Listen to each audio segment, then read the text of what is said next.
La radio qui vous parle de NBA, c'est Radio Off Basket. Le basketball, c'est mieux à la radio.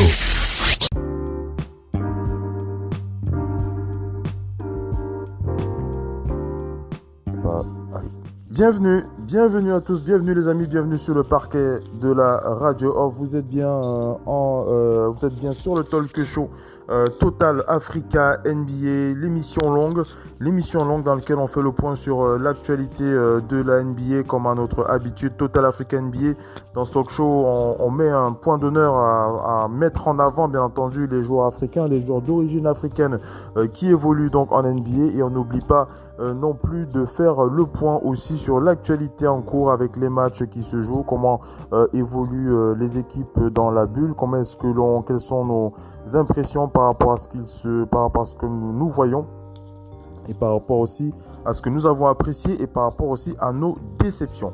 Voilà un peu pour le talk show global. On n'oublie pas les fils rouges de cette nuit avec les matchs qui se sont joués du côté donc de cette bulle, avec les Spurs qui ont affronté les Pelicans, les Spurs qui ont plutôt battu les Pelicans pour être plus précis 122-113. Nous avons les Wizards qui ont joué face aux Thunders d'Oklahoma City, victoire du Thunder 121-103.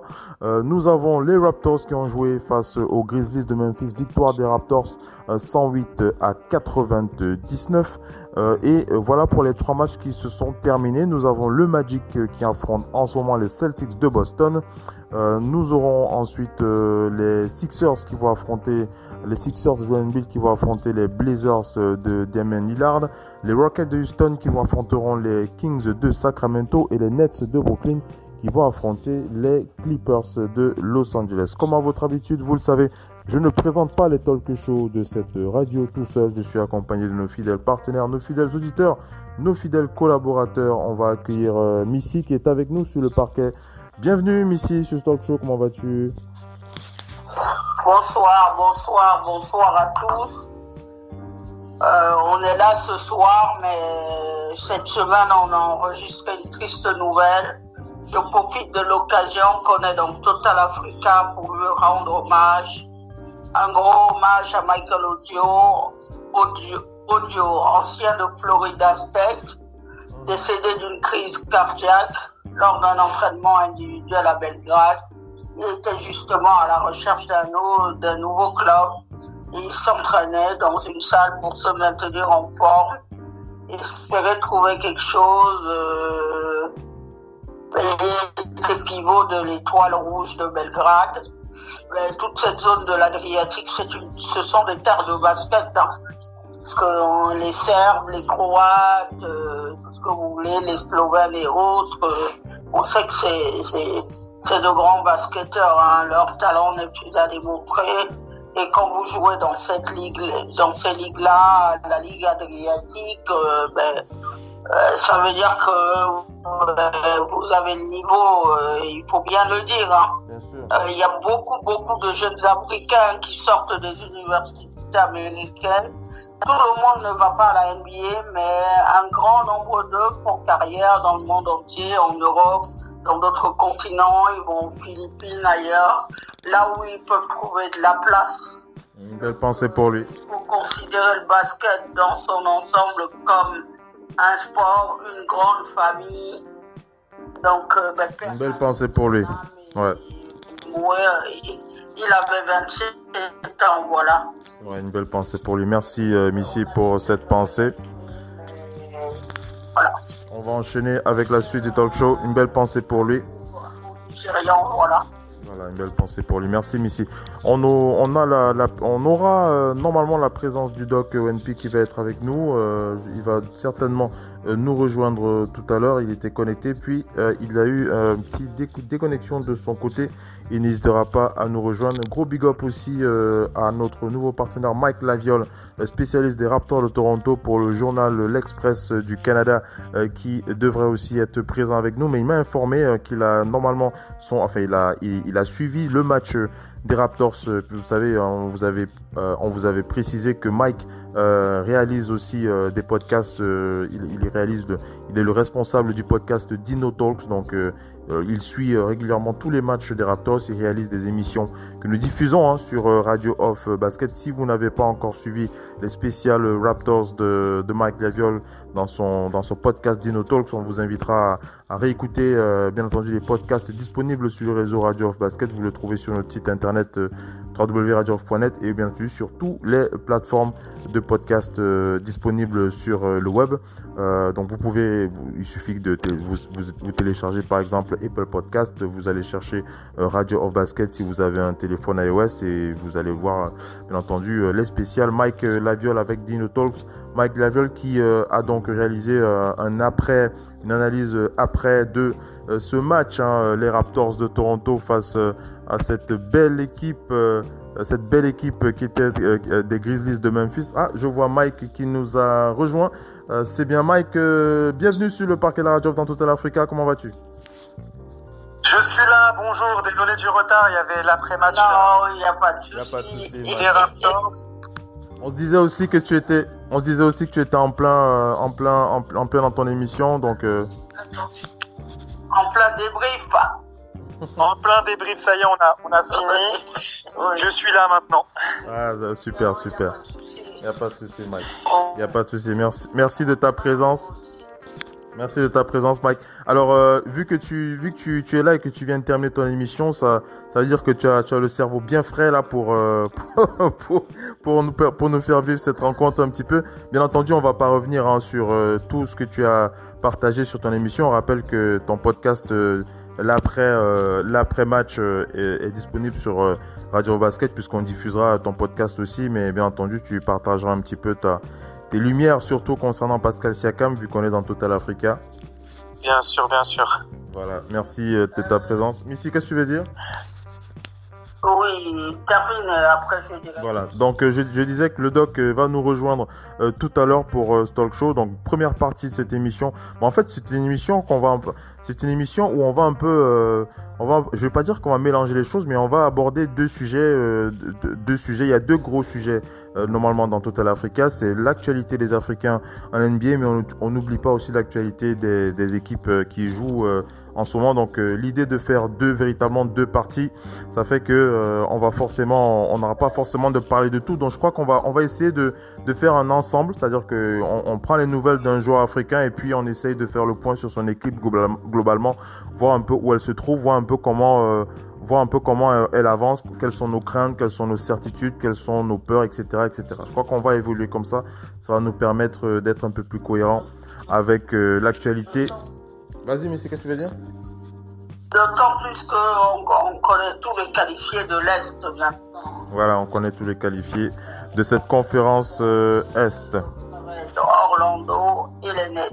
Ouais. Et soit dit au passage, les gens sont pas contents parce que Kevin Durant a gagné $1 million en restant devant sa télé. Il n'a pas besoin de ça. Il n'a pas besoin d'$1 million. Juste pendant le confinement. Ouais. Juste une chose que je voudrais dire, c'est par rapport à Draymond Green qui n'est pas dans la bulle. Mon cher Draymond Green a trouvé le moyen de verser une amende de $50 000 à la NBA. À votre avis, qu'a-t-il fait, ce cher Draymond Green? Il voulait recruter Devin Booker. Voilà, il a dit à Devin Booker, c'est pas une équipe qui te fera gagner quoi que ce soit, alors déménage. Et ça, la NBA n'apprécie pas. Ça s'appelle du tampering. On compte la somme, $50 000. Je pense qu'il n'est pas à $50 000 près, mais ça fait cher quand même. Alors, dans ces paroles, surtout dans une télévision, pour réfléchir à 2 fois. Ouais. Alors, allez, on va enchaîner, on va profiter de la présence de Mike qui est encore le cerveau bien frais là. Enfin, bien frais. Peut-être pas bien frais, mais Mike. Excuse-moi, Mike. Ton cerveau, il est peut-être pas bien frais, mais il est encore en forme, on va dire. Hein, on va dire ça. ça va, ouais, beaucoup de choses. Alors, Mike, profitons. Il va fonctionner. Profitons de ta présence pour. On va enchaîner rapidement avec. On va commencer avec toi. Rapidement. Ton ressenti par rapport à ce match des Raptors de Toronto. Tu vas commencer par Pascal Siakam. Globalement, comment est-ce que tu as vu, comment est-ce que tu as ressenti Pascal, comment est-ce que tu le perçois, comment tu juges le jeu de Pascal Siakam sur ce match? Je rappelle simplement les résultats, hein, les Raptors qui ont battu les Grizzlies sur un score de 108 à 99 et Pascal Siakam est MVP de ce game avec 26 points, un rebond et 3 passes décisives face à Dillon Brooks, 25 points, 6 rebonds et 2 passes décisives. Je vais laisser la parole à Mike qui va donc nous faire vivre un peu le match de Pascal Siakam qui nous a encore sorti une belle rencontre. On t'écoute, Mike. Siakam, il a commencé très fort. Il était adroit à l'intérieur et assez adroit de loin. Et il a connu un petit creux en troisième quart-temps. Il fait notamment 2 tirs à 3 points complètement ratés. Mais c'est l'homme du match car en quatrième quart-temps, alors que les Grizzlies étaient en train de revenir, il a mis 2 paniers à 3 points décisifs pour donner la victoire finale aux Raptors. Un grand Pascal Siakam malgré tout. On sait qu'il prend beaucoup de tirs à 3 points parce que il a la confiance dans son tir, il a la confiance de son coach, il a la confiance de ses coéquipiers. Ses coéquipiers l'invitent à les prendre ces tirs quand il les a. Et ce soir, ça a payé. Donc c'est tout ce qu'on attend de Siakam de toute façon depuis le départ de Kawhi. On sait que c'est lui qui doit être ce joueur en fin de match qui fait la différence. Et ce soir, il met ses 2 tirs à 3 points très importants. Il a été très bon en défense. Comme tu l'as dit, Dillon Brooks met 25 points, mais il lui a fallu quand même 26 tirs pour mettre ses 25 points. Donc on peut pas dire que c'est une efficacité totale. Un très bon match de Siakam. Rien à ajouter de plus, satisfait. Et normalement, vous aurez, à mon avis, demain dans la quotidienne, donc le fil, mes 2 questions en français à Pascal, parce que j'ai eu la chance de pouvoir super. 2 questions et également 2 questions à Sergi Ibaka. Super. Globalement, si tu devais parler des Raptors sans être trop long, comment est-ce que tu juges l'équipe en général pour ce match déjà? Premier quart-temps, on a eu peur de revoir un peu le match de Boston parce que c'était exactement le même début de match. Les Raptors ne marquaient pas un tir de loin. Grâce à leur adresse à 3 points, les Grizzlies étaient devant. Mais petit à petit, ils sont rentrés dans le match. Ils font un très très bon troisième quart qui change le match. Et comme souvent, ça arrive souvent avec les Raptors, ils se relâchent un peu en quatrième quart, mais ils ont quand même la capacité à réaccélérer en fin de match pour boucler la rencontre. On le voit souvent ça avec Toronto. Il y a souvent, comme j'ai l'habitude de le dire, il y a toujours 2 scénarios dans les matchs de Toronto quand ils gagnent. Soit ils font une bonne première mi-temps et ensuite en troisième quart ils sont un peu moins bien, ils laissent l'adversaire revenir et ensuite ils arrivent à faire la différence en quatrième. Soit justement ils font pas un bon début de match et en troisième quart, par contre là ils font un très bon troisième quart et toujours cette petite tendance ensuite à se relâcher mais à avoir la capacité de réaccélérer. Donc c'est un peu ces 2 scénarios-là qu'on voit souvent. Et ce soir, c'était le deuxième avec la capacité de réaccélérer en fin de match. Avec leur expérience, on sait que les Grizzlies sont une équipe jeune. Ils ont été capables de verrouiller tout ça et de l'emporter au final plutôt sans avoir été vraiment très inquiétés. Ouais. Mais ici, une réaction sur les Raptors avant qu'on enchaîne avec les autres joueurs. Oui, j'ai vu le match. Au jour d'aujourd'hui, comme moi je regarde Siakam, il a été bon. Maintenant surtout, dans quelques matchs, je l'ai vu, c'est son problème de faute. Il peut par moment, il y a un match où il avait pris, je crois, 3 fautes en 4 minutes. Et ça, il va falloir qu'il s'ajuste un peu là-dessus. Comme c'est sur lui que tout repose, puisque Kawhi est parti ailleurs. Il va falloir qu'il s'ajuste au niveau des fautes. Pour moi, de tout ce que j'ai vu dans cette bulle, l'équipe qui a le plus de certitude défensivement, Marc le dira, l'équipe qui a le plus de certitude défensivement, c'est les Raptors. C'est ce qu'a montré cette bulle. Depuis, il y avait les matchs, un peu de pré-reprise. Là, nous sommes vraiment dans le retour en fait des matchs de saison régulière. Il y a beaucoup d'équipes qui sont fatiguées. Mais par contre, les Raptors me semblent être une équipe très bien physiquement, qui a un corps physique. À l'Est, ils sont les mieux à même, comme je le dis, depuis le début de saison. Le départ de Kawhi ne m'avait pas fait dire qu'ils sont champions en titre. Ils sont les mieux à même de conserver leur titre. Et puis, ils sont en train ils ont récupéré leurs blessés. Et puis, les Gasol, les Ibaka, cherchent très bien, ils viennent en forme au bon moment.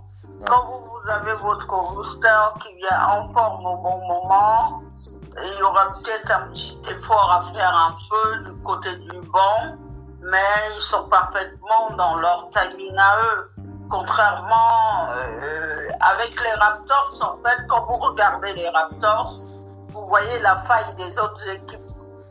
On va en reparler encore des Raptors, Missy.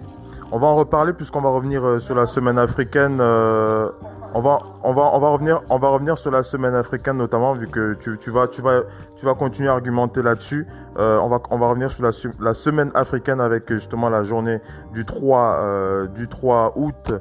C'était donc le 3 août, voilà, les Raptors qui affrontaient le 8 de Miami. Victoire donc des Raptors sur un score de 107-103 sur ce game. Le MVP de ce match, c'était donc Fred VanVleet. Un gros match du meneur Fred VanVleet, 36 points. Je pense bien que c'est son record en carrière, si Mike me corrigera si je me trompe pas. Voilà, 36 points, 5 rebonds, 4 passes pour Fred VanVleet. Sur ce match, notamment, on avait aussi Bam Adebayo du côté du Miami qui avait tourné à 10 points. Il était à plus 2 en plus-minus en 32 minutes temps de jeu du côté du Heat.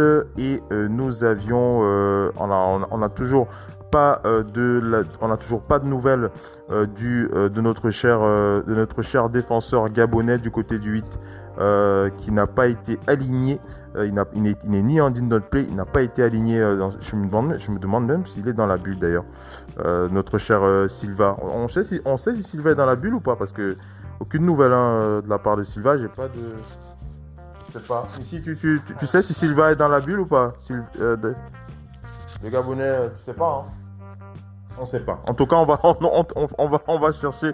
Et puis, dès qu'on aura plus de nouvelles de notre cher intérieur gabonais, on vous donnera des infos. Alors, Pascal Siakam sur ce match, 22 points, plus 14 en plus minus 6 rebonds, 3 passes, une interception. Ce match de début de semaine, Mike, on retouche encore un petit peu à tes souvenirs. Ce match face au Heat de Miami, un match qui n'a pas été facile pour les deux équipes, puisque c'était un match très très défensif. Les deux équipes qui avaient beaucoup de problèmes d'adresse. Mike? Oui, un match très très disputé avec de grosses défenses et qui s'est joué dans les derniers instants avec une interception de Fred VanVleet sur une passe pour Butler qui a scellé le match. C'était un match très très très intéressant parce que ce sont deux équipes qui sont dans la course pour les premières places à l'Est et c'était la deuxième victoire pour les Raptors en 2 matchs. Donc tout allait bien à ce moment-là pour Toronto. De toute façon, tout est allé bien jusqu'à Boston, mais on va en reparler après. On va en reparler après, bien entendu. Et dans ce match, je l'ai dit, Pascal Siakam. Oui, Missy, vas-y, qu'est-ce que tu veux dire? Je voulais juste dire, je crois que c'est dans ce match que Pascal Siakam a fait 3 fautes en 4 minutes. Ah, il a fait beaucoup de fautes. Je sais plus si c'est ce match-là ou si c'est contre Boston, parce que je sais que contre Boston, il est à 4 fautes très rapidement.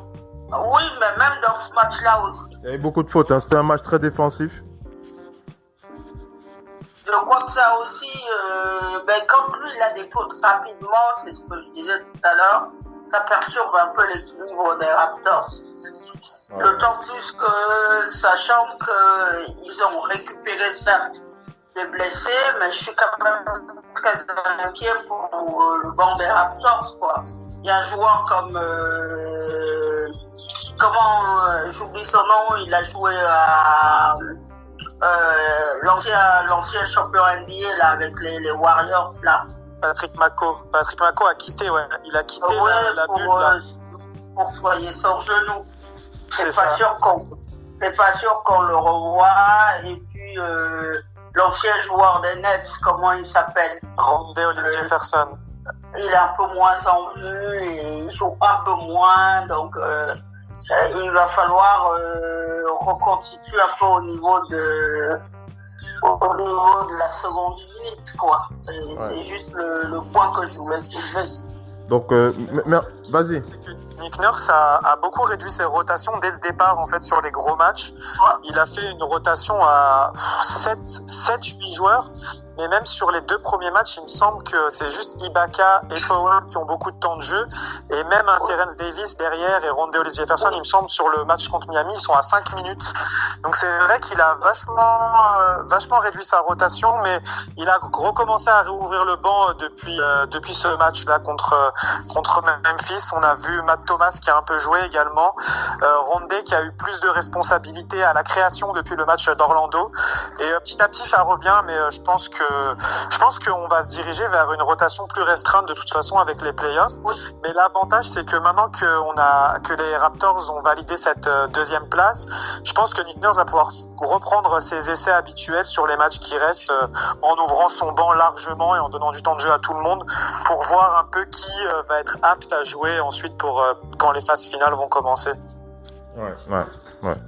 On va enchaîner, donc voilà, donc je voulais aussi, donc enfin je l'ai dit en début des présentations de ce match, Pascal Siakam qui a eu des difficultés au niveau de son adresse, mais bon, il a plutôt bien défendu, il a quand même réussi, je l'ai dit, à scorer sur cette rencontre 22 points face au Heat de Miami. Il a fait un bon match quand même, 22 points, 6 rebonds, 3 passes, plus 14 en plus-minus, il a d'ailleurs la note la plus haute de son équipe en plus-minus avec plus 14 sur cette rencontre face au Heat de Miami. Enchaînons avec la rencontre suivante de cette journée du 3. On va parler donc des Nuggets qui avaient battu le Thunder d'Oklahoma City. Une belle victoire des Nuggets de ce rookie Michael Porter Jr. qui lui fait partie de ceux qui marchent sur l'eau, on va dire ça comme ça. Ils sont très en forme. 37 points pour Michael Porter Jr. face à Chris Paul, 23 points. Mais on va surtout regarder comment se sont comportés les joueurs d'origine africaine dans cette rencontre, puisque nous avions notamment du côté d'Oklahoma City, on va parler d'Amidou Diallo. Amidou Diallo, le Guinéen aux origines new-yorkaises, enfin on va dire plutôt le contraire, le New-Yorkais aux origines de la Guinée. 24 minutes pour Amidou Diallo dans ce game, 1 sur 5 au tir, 0 sur 1 aux 3 points. Il a eu plus 19 en plus-minus et 2 points. Amidou Diallo qui a bien défendu dans ce match et il a même la plus belle note en plus-minus de son équipe. Amidou Diallo qui s'est bien illustré dans les aspects défensifs, mais même si le Thunder, on rappelle, avait perdu à la fin de ce match. L'Égyptien Abdelnader a eu 13 minutes dans ce match. Il était à 13 points. Il a quand même scoré 13 points, l'ailier Abdelnader, dans cette rencontre face aux Nuggets de Denver. Ça fait plaisir. Donc, une belle performance des 2 joueurs d'origine africaine du côté d'Oklahoma City, même si à la fin il y a eu la défaite du Thunder. On va parler des Wizards qui affrontaient les Pacers d'Indiana, avec notamment le japonais aux origines béninoises Rui Hachimura qui a donc affronté TJ Warren. TJ Warren, c'est l'homme du moment dans la bulle d'Orlando, le meilleur scoreur de la bulle. Il a combien de points par match? C'est 38 points par match, Mike, non? TJ Warren? Je crois que c'est 38-39. Il est déjà à 50 et quelques points et quelques matchs à plus de 30, donc il est impressionnant. C'est vraiment une transformation pour lui inattendue. C'est une transformation, c'est quelqu'un qui était parmi les meilleurs jeunes américains. On le redécouvre, c'est tout. Il s'est un peu perdu avec les... Il s'est un peu perdu avec les Suns. Mais on va dire une chose, c'est ce qu'on voit là, c'est le même cas pour Porter. Porter était parmi les meilleurs jeunes. Ces deux-là, quand on les met, c'est la même histoire. C'est au bout d'un moment, vous êtes un peu perdu. Et après, ça dit une chose, c'est que les Américains, ils ont un énorme vivier. Ils vont toujours vous sortir quelqu'un de leur chapeau. Mais ça tient au fait que On n'est pas obligé de s'identifier à Jordan. Il y a des Kobe. Chaque génération aux États-Unis a produit son lot de bons joueurs, de très bons joueurs.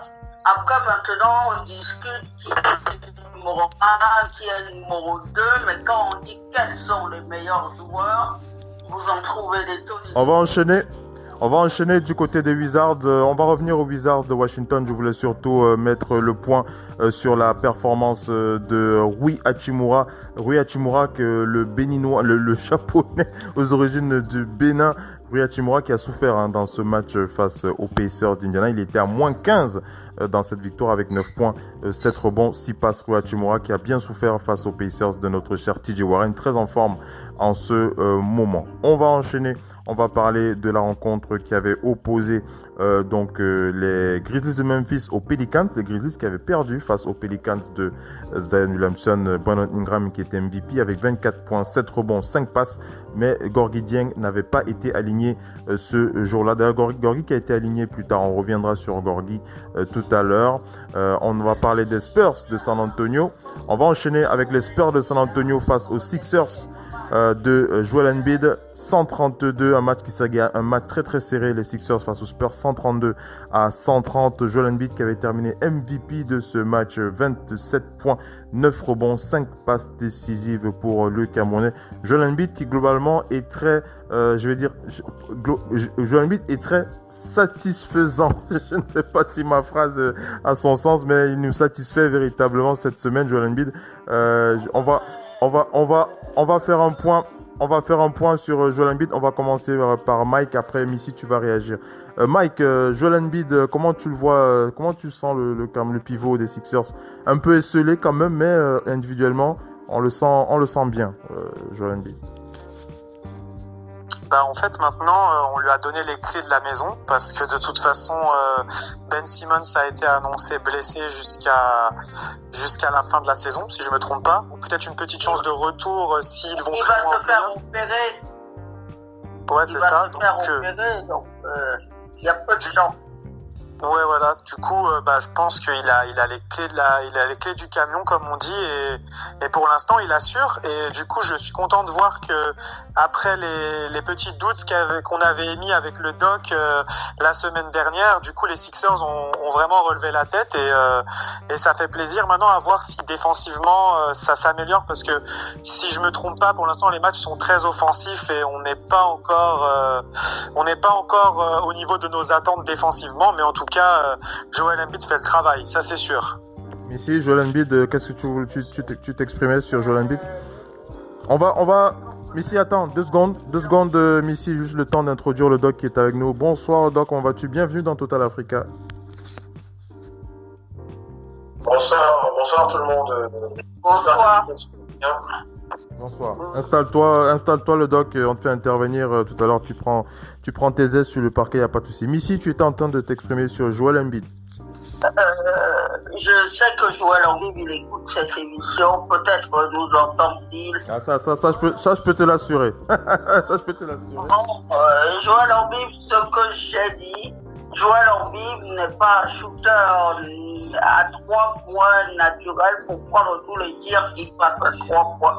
Joel Embiid, quand il rentre dans une raquette, il ne peut pas l'arrêter. Donc, il est extrêmement grand, 2m16, et il a des capacités d'un Kevin Durant et autres pour faire tout ce qu'il veut sur un terrain. Et je suis déjà, pour ma part, content d'une chose, c'est qu'entre lui et Milton, il est venu quand même féliciter Milton dans un match où Milton avait pris le tir de la gagne, quoi. Ils ont besoin de la sérénité. La blessure de Ben Simon va demander à ce que tout le monde soit concentré. Quand vous perdez Ben Simon, vous perdez un joueur qui est capable de faire plusieurs matchs en triple-double. Triple-double, ça veut donc dire que c'est un bon défenseur, c'est un bon passeur et il est un bon joueur près du cercle. Ouais. Vas-y, après on va enchaîner, vas-y. C'est que il perd vraiment moins de ballons, on le sent un peu plus dans sa bulle, un peu plus concentré et c'est une bonne chose. Maintenant, quant à ce qu'est de revenir à lui, ce qui comprend bien en ce moment, c'est qu'il est en train de revenir à ses fondamentaux. On connaît Joël Embiid pour faire ce qu'il est en train de faire. Et il est temps pour lui qu'il ne se disperse plus. Les Sixers vont avoir grandement besoin de lui. S'ils doivent aller loin dans ces bulles, il va falloir plus qu'un bon Joël Embiid. Autre Joël Embiid, c'est maintenant là où il faut qu'il améliore, c'est son association avec Al Horford. Ça doit nettement s'améliorer. Et puis, quels sont les plans? Moi, comme toujours, j'attaque toujours Brett Brown pour une raison, pour me demander quels sont ses plans. En tout cas, avec l'absence de Ben Simmons qui joue au poste 4, on se pose la question de savoir si Al Horford va être titularisé. Le problème, c'est que tu vas avoir besoin de lui dans 50 ans. Hein. Il n'y a plus de Ben Simmons. Al Horford, il fait une bonne passe.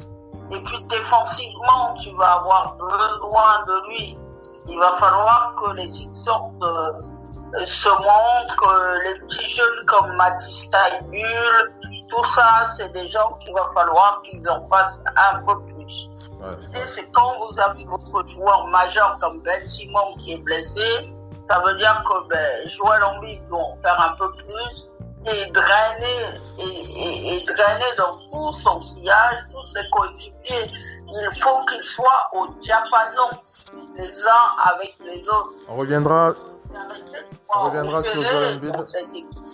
On reviendra sur Joël Embiid parce que j'ai envie que le doc s'exprime aussi sur Jojo, mais il y a d'autres matchs sur lesquels on va revenir avec Joël Embiid et les Sixers de Philadelphie. On va parler de la rencontre qui a opposé. On est le 4 août, les Nets de Brooklyn qui affrontaient les Bucks de Milwaukee et on a deux joueurs d'origine africaine qui sont bien mis en valeur. Giannis, ce n'est pas une surprise. Giannis du côté des Bucks était le meilleur scoreur, 16 points, 6 rebonds, 4 passes dans cette défaite. Une défaite face à une équipe B quand même des Nets de Brooklyn qui a été bien menée par notre cher mais c'est une équipe Z qui a été bien amenée par le français aux origines. J'ai oublié ses origines d'ailleurs. Timothée Luau Cabarrot, c'est quelles origines déjà, Missy? Je sais plus quelles sont ses origines. J'ai oublié les origines africaines de Timothée Luau Cabarrot. Si vous le retrouvez, on va le retrouver. On va simplement rappeler.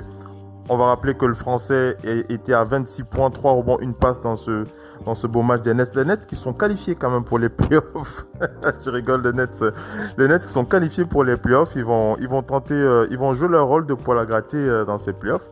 On va pas faire 3 heures dessus, mais voilà, un beau match de Timothée, le français Timothée Luau Cabarrot qui a pris ses chances face aux Bucks avec 26 points, 3 rebonds et une passe décisive. On va enchaîner, on va parler des Celtics qui affrontaient le Heat de Miami. Un Heat de Miami qui avait donc battu les Celtics de Boston sur un score de 112-106. Kelly Olynyk était le meilleur joueur du Heat avec 15 points, 6 rebonds, 8 passes face à Jason Tatum, 23 points, 7 rebonds et une passe décisive. Du côté de Bam Adebayo du côté du 8, il était à 32 minutes de temps de jeu, plus 11 en plus-minus avec 21 points, 12 rebonds, 2 passes, une interception et en contre, il avait joué un bon match face aux Celtics de Boston, plus 11 en plus-minus pour lui. Voilà ce que l'on peut dire du contingent d'origine africaine du côté du Heat de Miami. Du côté des Celtics, on a Semi Ojeleye, le joueur français qui lui n'est pas très utilisé, mais il a quand même eu 19 minutes de temps de jeu c'est Semi qui est congolais, c'est ça? Non, Luau c'est le Congo.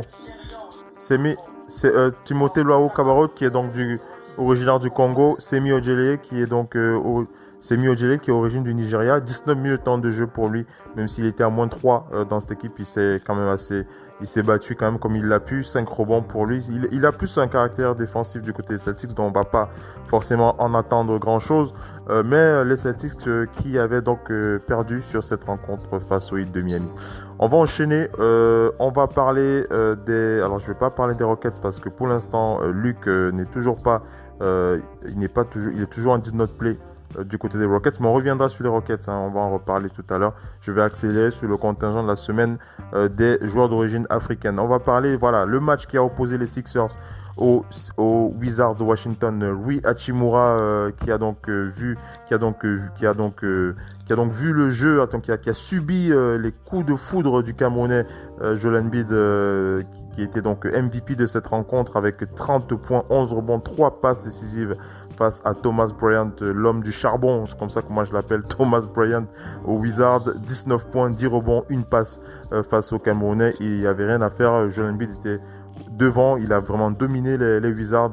Je vais faire réagir le Doc ONP. On parlait de la semaine de Joel Embiid. Le Doc, comment est-ce que tu analyses la semaine de Joel Embiid? Nous, on a partagé notre impression en précisant que individuellement, il est plutôt très satisfaisant, même si sur le plan collectif, on a encore quelques questions. Notamment, il y a le départ, l'absence de Ben Simmons sur blessure, les soucis d'alchimie ne sont toujours pas réglés, mais le Camerounais qui est présent et qui fait ce qu'on attend de lui. Le Doc ONP.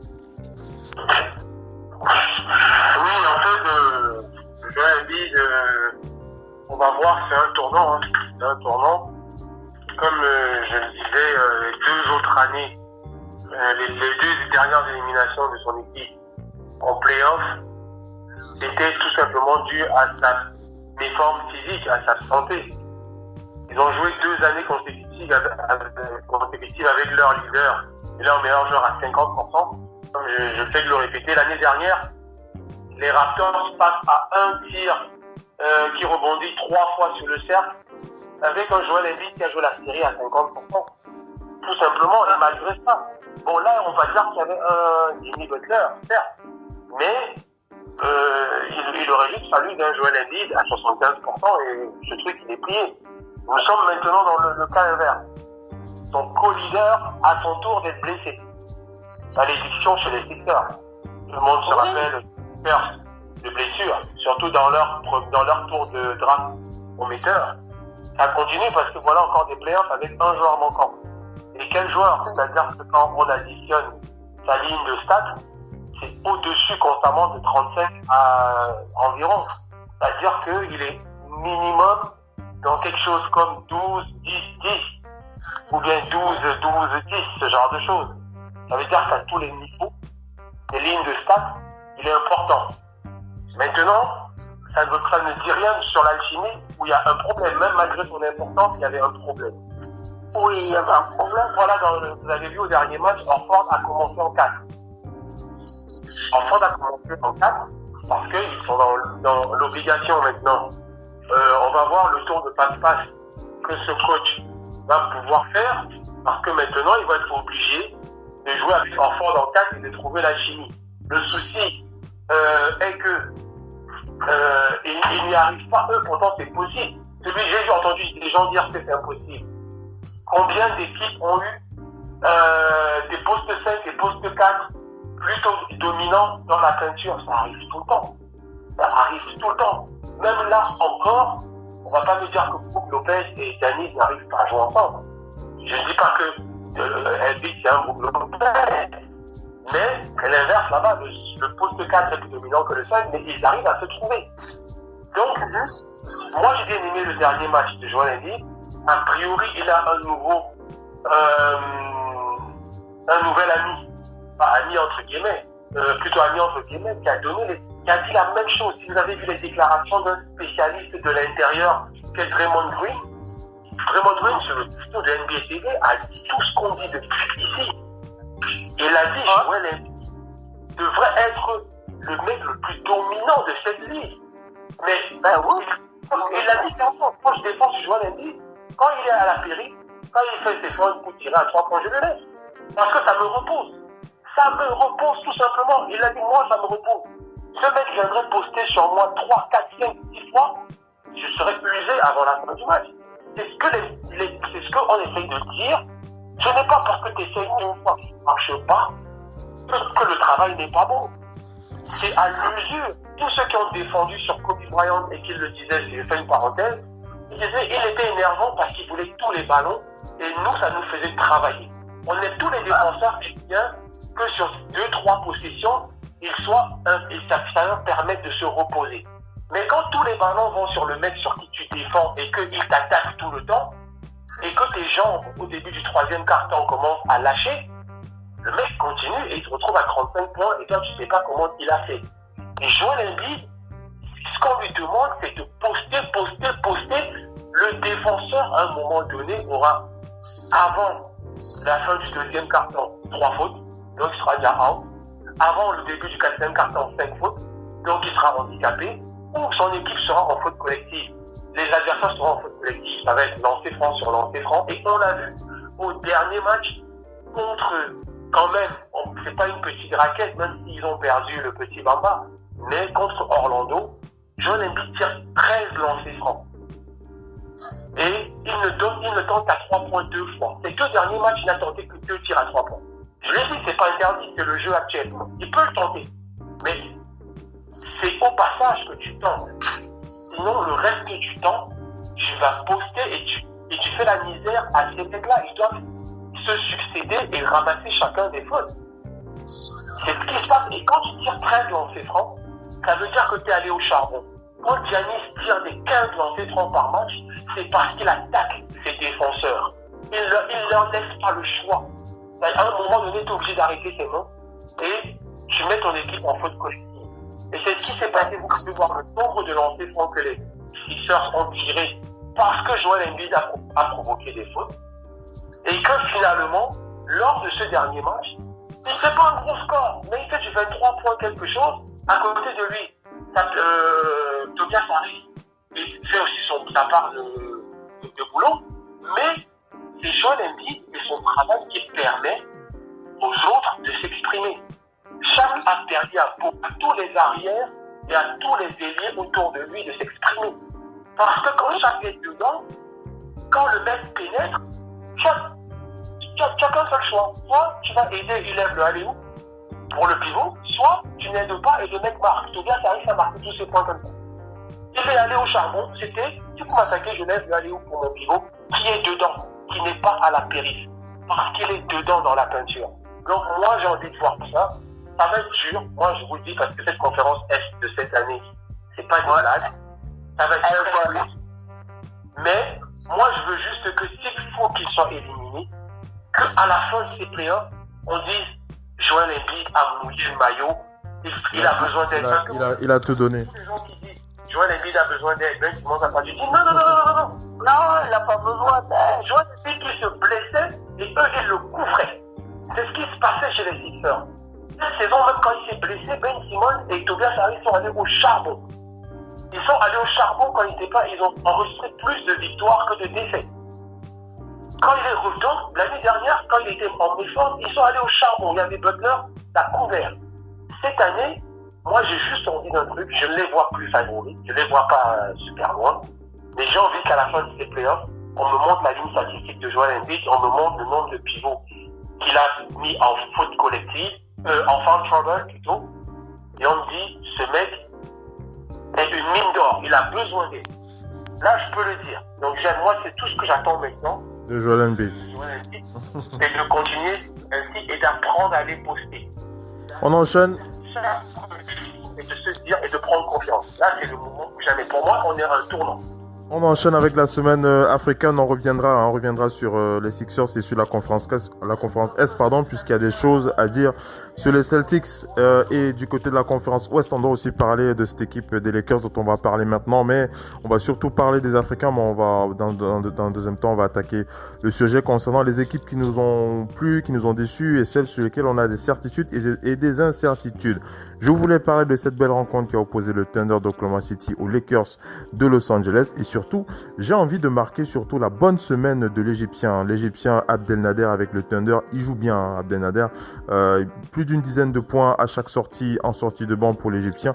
face aux Lakers. Il a pris sa chance en 18 minutes de temps de jeu. Il a scoré 7 points, 2 rebonds, une passe et on rappelle qu'Hamidou Diallo, le Guinéen, a eu 17 minutes de temps de jeu pour 7 points et plus 3 en plus-minus. Mais c'est surtout la victoire du Thunder qu'on va retenir. 105-86 des Lakers méconnaissables qu'on a vu. Donc on va revenir sur les Lakers. Je vais garder ça on va garder ça au chaud. On va revenir sur eux tout à l'heure. On va enchaîner d'abord avec la semaine africaine avec les Raptors face au Magic d'Orlando. Les Raptors qui avaient donc battu le Magic d'Orlando 109-99. Mike, il me semble que c'est sur ce match que Jonathan Isaac était déjà absent, non? Oui, il était déjà absent. Oui. Il était déjà absent, Mike. Hein. Il était absent. Voilà, sur ce match. Dans ce match-là, le Magic a en plus perdu Aaron Gordon sur la faute de Kyle Lowry. Ouais. Et là, ils étaient en mauvaise posture après ça. Ouais, le Magic.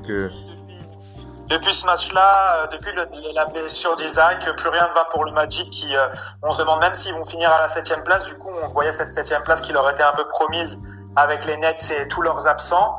Et d'ailleurs, il y a un gros Orlando Brooklyn qui arrive. Je sais plus, c'est demain, je crois, ou après-demain. Vas-y. Et voilà, ça va décider qui va finir 8e, qui va finir 7e, parce qu'on le rappelle, les Wizards sont définitivement éliminés. Comme le disait Missy, on connaît les 8 qualifiés à l'Est maintenant. Ouais. Sur ce match, je vous donne les stats des joueurs d'origine africaine. Pascal Siakam, 34 minutes de temps de jeu pour 15 points, plus 13 en plus-minus. Il a bien défendu, hein, comme à son habitude. 6 rebonds, une passe, une interception pour Pascal Siakam. OG Anunoby, 32 minutes de temps de jeu pour 12 points, plus 17 en plus-minus. OG Anunoby qui a eu la plus belle note en plus-minus. L'impact d'OG était le plus fort dans ce match avec plus 17, 12 points, 5 rebonds, une passe. Mike OG Anunoby qui est considéré pour beaucoup comme le facteur X de ces Raptors. On en parlait encore la semaine dernière et ce statut continue d'être constant, on peut dire ça, Mike, le statut d'OG en tant que facteur X. Tout à fait, avec un impact en défense qu'on ne présente plus, mais beaucoup de progrès de sa part en attaque, c'est ce qui surprend le plus. On le sent super à l'aise avec son dribble, ce qui n'était pas vraiment le cas par le passé, du moins même avant le break. Et surtout cette capacité à faire les bons choix. OG Anunoby avait du mal à lire les prises à deux, avait tendance à forcer, à perdre des ballons dans ses drives. Et en fait, ce qui surprend le plus depuis la reprise d'Orlando, c'est qu'il ne fait quasiment jamais les mauvais choix. Il voit quand il est bloqué, il est capable de ressortir la balle. Il a expliqué pendant plusieurs conférences de presse qu'en fait, il a beaucoup travaillé là-dessus pendant la coupure. Il a travaillé sur 2 choses, son handle, il l'a travaillé tous les jours, sa capacité à manier le ballon. Et deuxième chose, il a beaucoup regardé de vidéos pour savoir ce qu'il pouvait améliorer offensivement.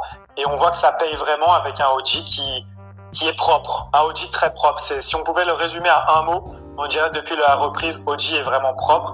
Et sur le match de ce soir encore, je crois que c'est lui qui a le plus gros plus-minus à vérifier, mais il me semble que c'est encore lui qui a le plus gros plus-minus du côté des Raptors. Ouais, avec plus 17 avec 12 points, 5 rebonds, une passe et un contre. On va aussi parler de Serge Ibaka, on n'en a pas beaucoup parlé pour cette semaine. Serge Ibaka qui a aussi été présent, sorti du banc face au Magic, 23 minutes de temps de jeu pour plus 4 en plus-minus, 11 points, 9 rebonds, une passe et une interception.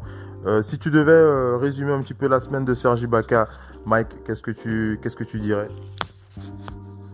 Serge Ibaka, en dehors de la rencontre face à Boston, il est dans sa lignée, il est efficace, il est moins utilisé offensivement malgré tout. C'est pour ça qu'on le voit pas, il est pas à 15-16 points comme ces derniers temps, mais en fait c'est pas forcément de son fait à lui.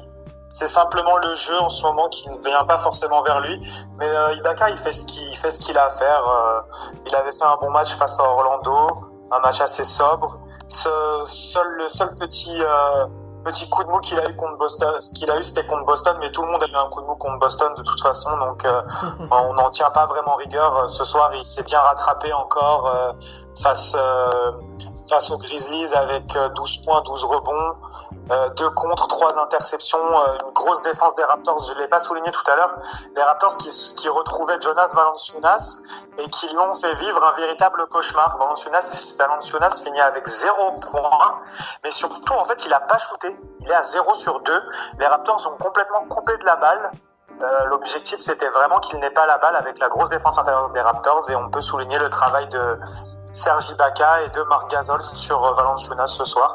Donc Ibaka, il a retrouvé des couleurs, vous allez le retrouver. Je vais poser la question justement sur ce regain de forme ce soir après son match contre Boston. Donc vous retrouverez ça sur les antennes de Radio Off. Ouais, super.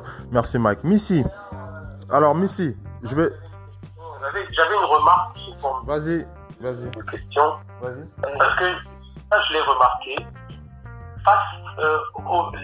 Les Raptors permettent très peu aux intérieurs adverses de s'exprimer. On l'a vu, c'est même leur force maintenant, parce que l'accès à leur cercle est non seulement fermé pour beaucoup d'extérieurs, mais il y a beaucoup d'intérieurs. On l'a vu même dans le passé. Joel Embiid a eu du mal dedans. Valanciunas aujourd'hui, même les Lakers, quand ils affrontent les Lakers, leur force c'est dedans. Je peux vous citer encore d'autres.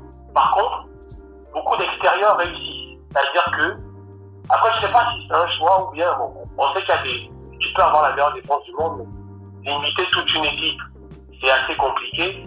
Et en général, quand les mecs sont à droite, on peut voir Jason Tatum a déjà fait des cartons face aux Raptors, comme Jalen Brown, comme Brooks ce soir. Moi, Dylan Brooks, j'ai parlé sur lui parce que je savais que à l'intérieur, ça allait se fermer. Mais je sais pas si tu en as déjà parlé avec eux. Est-ce que c'est un choix de ce coach? Parce que moi, je l'ai vu l'année dernière ajuster sa défense en 2-1-2 ou bien en 2-3 ou 3-2, c'est-à-dire à l'européenne, pour tout simplement empêcher toute pénétration de Giannis et obliger Giannis soit à prendre des tirs loin, soit à sortir le ballon sur ses extérieurs qui sont devenus maladroits. Donc je me demande, est-ce que c'est un choix maintenant? Parce que quand tu as une armée comme Gasol, Siakam, Ibaka et Anunoby à partir du 3 jusqu'au 5, je pense qu'il en tire la quintessence de cette armée-là. Mais est-ce que c'est un choix réellement de dire aujourd'hui les extérieurs peuvent être à droite, mais on veut fermer l'accès à notre cercle? Je ne sais pas si tu as déjà parlé de ça avec eux. En fait, tu as tout résumé. C'est exactement le pari que prend les Raptors. En fait, c'est que la raquette est complètement fermée, peu importe l'adversaire. Comme tu l'as dit, la liste est longue. On a eu Anthony Davis, on a eu Bam Adebayo, Vucevic. Et il y a le seul qui a brillé face à cette raquette, c'est Theis, qui a marqué 11 points en première mi-temps avec Boston, mais c'est en shootant de loin. Il met 2 tirs à 3 points. Le pari est clairement côté Raptors de fermer cette raquette et ensuite de sortir comme on le voit tout le temps avec les joueurs athlétiques qu'ils ont, de sortir sur les tirs à 3 points. Les Raptors ont la meilleure, malgré le fait qu'ils laissent beaucoup de tirs ouverts, ils ont la meilleure défense de la ligue sur le tir à 3 points. Donc t'as tout dit en fait, c'est exactement ça. Après ils le disent pas quand tu vas les interroger, ils vont pas te dire texto oui nous on défend à l'intérieur, on laisse tirer à 3 points, mais en tout cas visuellement c'est clairement ça, avec Nick Nurse qui a son expérience européenne comme tu le disais, en mixant les zones, en faisant sa box and one et tous ces genres de défense. Je me rappelle de dernièrement il y avait un exécutif d'une équipe qui était, ils n'ont pas dit son nom, ils n'ont pas dit qui c'était, mais qui a dit que c'était un cauchemar de jouer les Raptors parce qu'ils changeaient 20 fois de défense dans un match. Ben, c'est exactement ça, et avec le pari de complètement boucher la raquette. Ouais. On va enchaîner les amis. Missy, je vais te faire réagir sur les Celtics. On va enchaîner rapidement. Il y a beaucoup de matchs, il y a beaucoup de choses à dire dans ce show Total Africa. Alors, on est dans la nuit du 7 août avec le vendredi 7 août avec cette belle rencontre qui a opposé le Thunder d'Oklahoma City aux Grizzlies de Memphis. Belle victoire des Grizzlies de Memphis. J'ai apprécié ce match parce que pour une fois, on a le coach des Grizzlies de Memphis. Je sais pas s'il a écouté les cris dans Total Africa NBA, mais il a laissé Gorgui Dieng sortir de sa cachette. Gorgui Dieng, le Sénégalais, qui a eu 22 minutes de temps de jeu, ça fait plaisir. Gorgui Dieng, un joueur très talentueux et expérimenté à ne plus savoir qu'en faire. On ne comprend pas, on n'a jamais compris pourquoi est-ce que ce joueur est souvent mis dans l'ombre comme ça alors qu'il peut tellement apporter à son équipe. On va pas revenir sur sa carrière, mais on va plutôt se pencher sur ce match face au Thunder. 22 minutes de temps de jeu pour le Sénégalais, 3 sur 4 au tir, 1 sur 2 à 3 points, 5 sur 5 au lancer franc, 7 rebonds, 1 contre, plus 11 en plus-minus et 12 points en sortie de banc. Laissez Gorgui Dieng jouer au basket, s'il vous plaît. Je ne comprends pas pourquoi est-ce que vous le mettez en did not play. Ce n'est pas normal, ce n'est pas juste. Voilà, belle victoire des Grizzlies de notre cher Jay Morant. Jay Morant qui est très en forme, mon petit chouchou du côté des Grizzlies. Victoire donc du Thunder des Grizzlies face au Thunder. Et je voulais signifier le bon match le mauvais match plutôt du l'Égyptien Abdelnader qui a souffert face aux Grizzlies. Abdelnader était à moins 22 en plus-minus en 14 minutes de temps de jeu. Il était à 1 sur 7 au tir, 0 sur 3 à 3 points, 1 rebond pour 2 points et moins 22 en plus-minus. Je crois qu'il a dû se coucher très tôt après ce match, l'Égyptien Abdelnader. Par la suite, on avait le Guinéen Hamidou Diallo qui lui avait 23 minutes de temps de jeu. Lui aussi, une très mauvaise soirée pour lui, moins 18 dans cette nuit de vendredi et 7 points face aux Grizzlies de Memphis. Je vais enchaîner avec le Heat de Miami face... Qu'est-ce que tu veux dire? Par rapport au Thunder, Je veux dire quoi, ouais. Dennis Schroeder a quitté la bulle pour la naissance de son deuxième enfant. Mais je pense que ça perturbe aussi l'équilibre de cette équipe. Il est temps qu'il revienne. Ouais, bon, ce sera pas évident avec ces histoires de mesures sanitaires et tout ça. Bon, le temps qu'il reste avec son enfant et tout ça, après quand il va revenir, je crois qu'il aura 4 jours de quarantaine avant de rejoindre l'équipe. Logiquement. Ok. Donc, je parlais donc des Bucks qui affrontaient le Heat de Miami dans cette nuit de vendredi. Victoire logique, en tout cas vous me direz, logique ou pas. Les Bucks 130 à 116, les Bucks qui avaient marché sur le Heat de Miami avec un Bam Adebayo à 22 minutes de temps de jeu pour moins 21. Bam Adebayo qui n'a rien pu faire face aux Bucks. Très très mauvaise soirée du Nigérian. L'Américain aux origines du Nigeria, Bam Adebayo, moins 21, 6 points, 6 passes, 5 rebonds. Il a souffert face à Giannis Antetokounmpo qui était à 33 points, plus 15, plus 12 rebonds, 4 passes, 1 contre pour Giannis et les Bucks qui leur sont rentrés dedans. 130 à 116, rien à dire, rien à voir. On va passer à autre chose. Si vous le souhaitez bien, on va juste signifier. J'ai déjà parlé de cette victoire ou pas? Non, pas du tout. On va rappeler que le Magic avait aussi affronté les Sixers de notre cher Joel Embiid et que c'était Tobias Harris le MVP de ce match, de cette victoire des Sixers. Je pense bien que c'est sur ce match non que Ben est sorti en blessure. C'est face au Magic, non, qu'il est sorti, sauf erreur de ma part, vous me corrigerez si je me trompe. Il me semble bien que c'est face au Magic qu'il était sorti sur blessure. Joel Embiid qui a terminé ce match avec 37 minutes de temps de jeu pour 23 points. Il était à plus 3, 13 rebonds, une passe décisive. Et je pense bien que c'est ce jour-là qu'il a sorti sa nouvelle chaussure. Je ne sais pas si vous l'avez vu, la nouvelle chaussure de Joel Embiid, mais il a sorti ce jour-là une très belle chaussure que j'ai vue dans ses pieds, mais elle sera disponible le 19 août. Si mes souvenirs sont bons, c'est pas pour tout de suite si vous êtes fan des chaussures de Joel Embiid. Je pense que c'est pour le 19 août qu'elle sera disponible à la vente. Mais voilà, belle victoire des Sixers face au Magic d'Orlando. Venons à la rencontre qui nous a donc appelé. C'est la victoire des la victoire des Celtics, excusez-moi. La victoire des Celtics face aux Raptors de notre cher Pascal Siakam. Mais avant, on va faire juste une petite pause, le temps de relancer la machine. Restez bien connectés, on enchaîne avec la suite.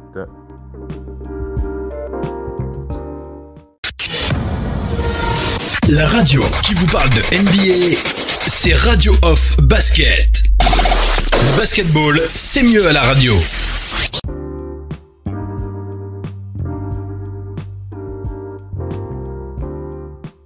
Allez les amis, on enchaîne avec la deuxième partie de Talk Show. Nous sommes dans la semaine africaine, Total Africa NBA.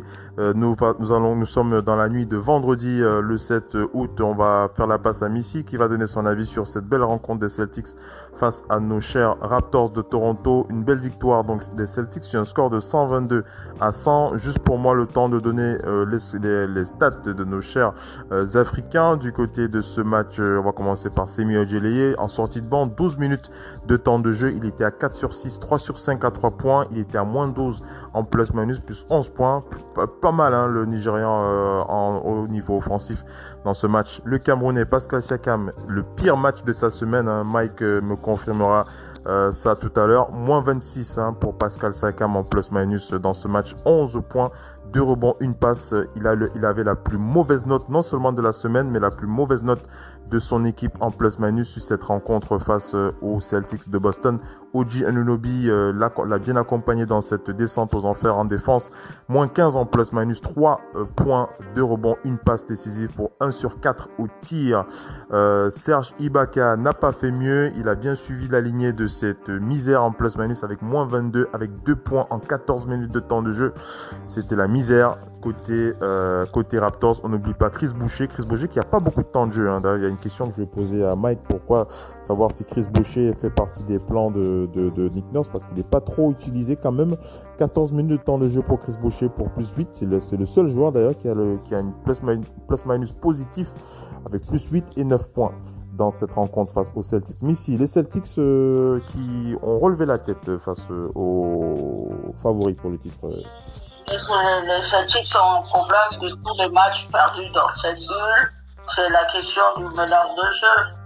Alors, on sait bien que le jeu des Celtics, il va falloir, les yeux doivent être rivés sur Kemba Walker. Quand Kemba Walker joue, il y a des choses qui peuvent se débloquer. Et puis, la chance, c'est que cette équipe des Celtics, elle ne lâche jamais rien. Elle ne vous lâche pas. C'est globalement cette ligue une des meilleures équipes défensivement parlant, avec Marcus Smart qui est à peu près partout. Et puis on voit vraiment cette année les deux là, Tatum et Jalen Brown qui sont au diapason d'eux-mêmes. Quelque chose qui leur a fait du bien, c'est cet été quand ils sont allés jouer avec Team USA. Team USA, même s'ils ont perdu en quart de finale face aux Français, Greg Popovich a fait prendre à ces deux jeunes conscients de leur énorme talent. Jalen Brown, c'est un gamin extrêmement brillant, très cérébral. On pensait qu'il ne jouerait pas à la NBA, qu'il n'avait pas les capacités pour. Il montre qu'il a les capacités. Et c'est vraiment ces deux-là qui vont devoir tirer Boston. Si Boston a une chance d'aller au bout, c'est sur ceux-là. Ces deux-là, quand Jason Tatum a été un peu moins bon, dans un match où il a totalement sombré, on se voit en quoi. Les Celtics sont capables de rivaliser avec certaines équipes et c'est pour ça que pour les Raptors, ils ont su quoi faire. Mais c'est surtout ce qu'on ne dit pas assez pour ce match, c'est qu'ils ont été extrêmement adroits. Vous avez des soirs où quand tout le temps dedans, quand vous voyez, tu as parlé de Semi Ojeleye,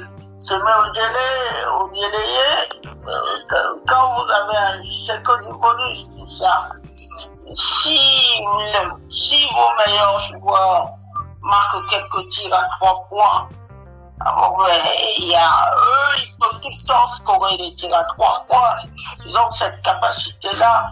Et si vous avez un joueur en sortie du banc qui, par exemple, un peu comme les Blazers en ce moment, avec Gary Trent Jr., un joueur en sortie de banc qui vous prend quelques tirs, vous avez de fortes chances de plier l'affaire.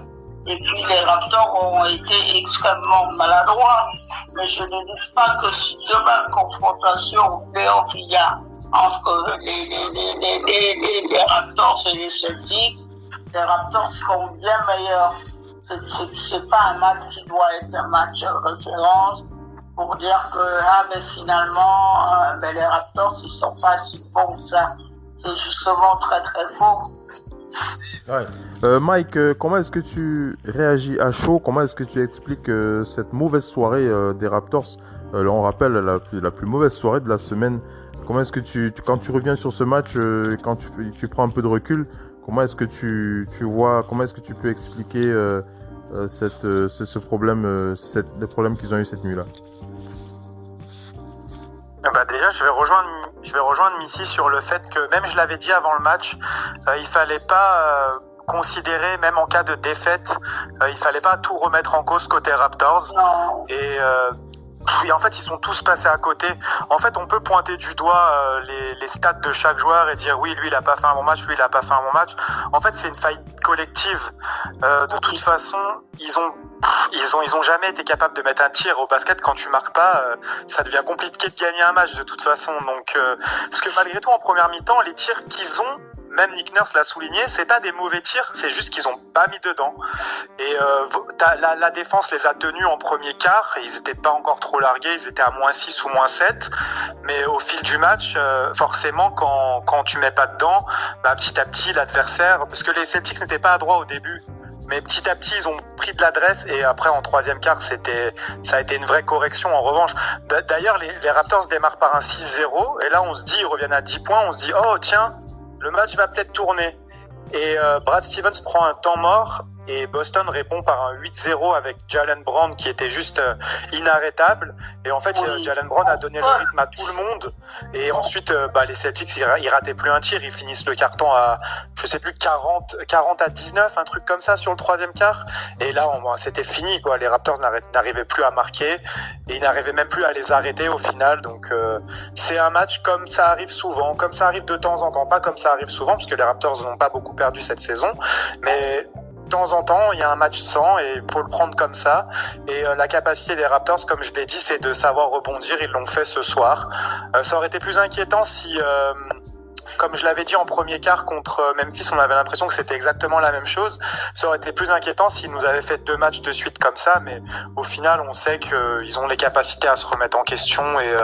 Et pour revenir au match de Siakam, je pense que c'est le plus mauvais match de sa saison et de loin, largement. J'ai pas souvenir d'un Siakam aussi en échec. Et pareil pour Serge Ibaka, 1 sur 9 au tir, il était vraiment... en plus, c'est vrai que c'est des choses qui réussissent d'habitude, qui n'arrivaient pas à faire. Donc c'est pour ça qu'on voit que c'est un match sans et qu'on passe à la suite. Dans ces cas-là, il n'y a rien d'autre à faire. On voit ça, on dit OK et on passe à la suite. Compris, il n'y a pas de souci, Mike. Vas-y, Missy, conclue et puis on enchaîne. Vous êtes très mauvais comme ça, l'adversaire ne fait même pas la faute sur vous. Il vous laisse prendre des shoots au large qui n'entrent pas dedans, bien sûr. C'est une question de rythme aussi. Pas dans le rythme. Quand vous n'êtes pas dans le rythme, ça donne ça. Allez, on arrive sur la fin, pratiquement sur la fin de cette semaine africaine. Je vais faire un petit résumé global pour faire le point avant qu'on enchaîne sur nos certitudes et nos incertitudes concernant les équipes qui sont presque à la moitié de cette fin de saison régulière. Ils ont plus de la moitié déjà, ou déjà la moitié, vous me direz, du côté d'Orlando. Les Suns qui affrontaient le Heat de Miami. Les Suns toujours invaincus, une belle victoire des Suns face au Heat de Miami, 119 à 112. Bam Adebayo, le Nigérian, a eu 30 minutes de temps de jeu. Il était à plus 5 en plus-minus avec 18,9 passes pour Bam Adebayo. 7 rebonds, une interception et 3 contres. Il a fait un bon match individuellement face aux Suns malgré la défaite. Chris Silva était toujours en did not play. Même si j'ai vu un match avec Chris Silva avec 1 minute de temps de jeu. Voilà, je le fais remarquer. Il est là, il est bien là dans la bulle avec le Heat de Miami, notre cher Chris Silva. On espère que Eric Spoelstra lui donnera sa chance. Pour les prochains matchs, ils ont quand même besoin de quelqu'un qui peut apporter de l'énergie, notamment sur l'aspect défensif. La semaine africaine, je l'ai dit. J'ai oublié. Non, j'ai pas oublié. On va revenir dessus. Il s'agit des Bucks face aux Mavericks. Nous sommes dans la nuit de samedi. On va d'abord parler de Giannis. On va d'abord parler justement. Je vais en profiter. je vais en profiter pour je vous vois, je sens votre excitation à partager ce merveilleux match, celui qu'on appelle depuis longtemps Magic Luka. Mais permettez-moi de finaliser avec le résumé de cette semaine africaine. Donc je vous parlais du gros match de Giannis Antetokounmpo, Giannis qui a été globalement présent cette semaine, 34 minutes de temps de jeu 34 points face aux Mavericks, 13 rebonds, une passe. Giannis qui cette semaine a été égal à lui-même, il faut le dire. Il a été présent et il a toujours, on peut rien dire par rapport à la détermination de Giannis d'aller au bout de cette saison NBA. Très très grosse semaine de la part de Giannis. On a parlé de Joel Embiid aussi cette semaine. Je ne vais pas revenir sur vos déclarations. Joel Embiid qui est présent individuellement. On a encore des questions par rapport à l'alchimie que va apporter Brett Brown, mais on attend beaucoup mieux de sa part, même si on peut faire confiance quand même à Joel Embiid tant qu'il reste en bonne santé. Du côté des Raptors, vous avez entendu Mike tout à l'heure, Mike qui renforce nos certitudes par rapport aux Raptors de Toronto avec un Pascal Siakam, Serge Ibaka et Ojanobi au meilleur de leur forme. Ça fait plaisir. Cette semaine, ils sont bien présents. Du côté des Grizzlies, on va saluer le jeu, enfin la prise, la possibilité que Gorgui Dieng a eu de jouer cette semaine, c'était face aux Raptors de Toronto. Et il a joué aussi face aux Raptors aussi, Gorgui, sur le match d'aujourd'hui. Il a joué, Gorgui, il était à 13 minutes de temps de jeu avec 5 points, avec moins 5 en plus-minus. Gorgui qui a joué 2 matchs cette semaine, donc voilà, on va saluer ses performances, même si on attend que son coach lui donne un peu plus de temps de jeu. On va aussi féliciter la semaine de l'Égyptien Abdel Nader, c'est du côté du Thunder d'Oklahoma City. Une belle semaine d'Abdel Nader, 2 sorties, donc une belle sortie face aux Lakers. Il va le garder dans ses souvenirs. Lorsque vous tapez les Lakers de LeBron James, forcément vous dormez bien la nuit. Je pense que vous êtes d'accord avec moi. Abdel Nader il a passé une bonne semaine. Et Hamidou Diallo lui aussi était plutôt en forme.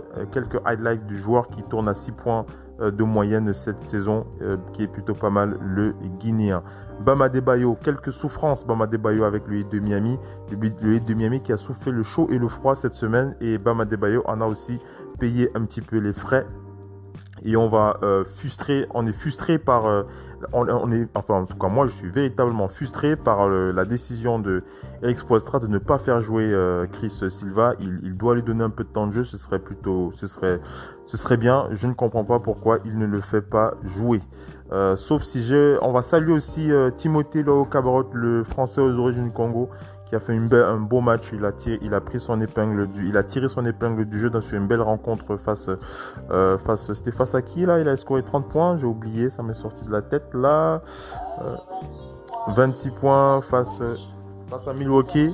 Voilà, c'est face aux Bucks de Milwaukee. On va saluer ce beau match du Français Timothée Loho-Cabarrot.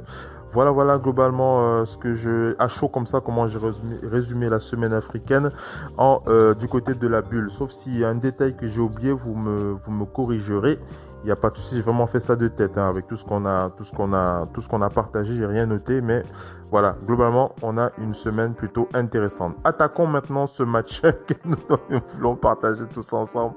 On va faire la passe au Doc ONP, Doc qui ne s'était pas exprimé tout à l'heure, le Doc après Mike et après, non, le Doc après Missy et après Mike. Alors, cette belle rencontre, Luka Magic Doncic, je sais pas, on va lui donner tous les surnoms, on va lui donner tous les superlatifs à ce joueur de 21 ans qui nous a servi une rencontre encore d'anthologie. 36 points, 14 rebonds, 19 passes décisives, mesdames et messieurs. Ça faisait, je sais pas, la dernière fois que j'avais vu un joueur dominer autant, je vais vous dire, je pense à Larry Bird comme ça à chaud.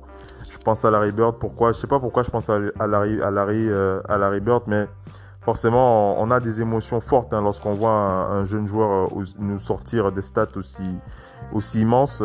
On rappelle que le match était allé en prolongation, il me semble, face au Bucks de Milwaukee. Vous me corrigerez si je me trompe. Petite coupure. On va relancer la machine. Allez les amis, on a été coupé et on est reparti pour ce Post Talk Show Total Africa NBA. On est dans la deuxième partie, on fait le point sur nos certitudes, nos incertitudes concernant ces équipes qui sont à leur plus de la moitié de cette fin de saison dans la bulle. Alors on voulait parler on allait parler donc de Luka Doncic et son dernier match avec les Mavericks face aux Bucks. Un Luka Doncic incroyable qui nous a encore sorti un match d'anthologie. Et j'allais faire la passe au Doc One-P avant qu'on soit coupé. Le Doc One-P, les Mavericks Dallas Luka Doncic et les Mavericks qui vont nous révéler et qui vont nous faire plaisir pendant les playoffs. On rappelle que leurs potentiels adversaires, c'est qui déjà? Je sais plus. On en parlait cette semaine. Les Clippers, ils essayent d'éviter les Clippers en fait. Le classement fait qu'ils prendraient les Clippers au premier tour, mais je pense qu'ils se battent pour défendre et attraper Denver. Comment tu commentes la semaine de Luka qui a été encore incroyable face à Giannis samedi? Oui, effectivement, c'est un match qui font partie des matchs à jouer, que les équipes veulent jouer parce que c'est deux personnes ces deux joueurs qui font partie de l'avenir et qui feraient la chronique depuis 2 ans. Donc Luka, ça fait 2 ans qu'il est là, il est déjà comme un vétéran, il est déjà, pourtant on oublie qu'il a 20 ans, mais il est déjà considéré comme les valeurs sûres. Et moi, je le dis honnêtement, au-delà des performances qui donnent droit à être dans les MVP et tout, pour moi, ce mec, c'est le meilleur basketteur de la ligue. Quand je dis basketteur, c'est avec un grand P.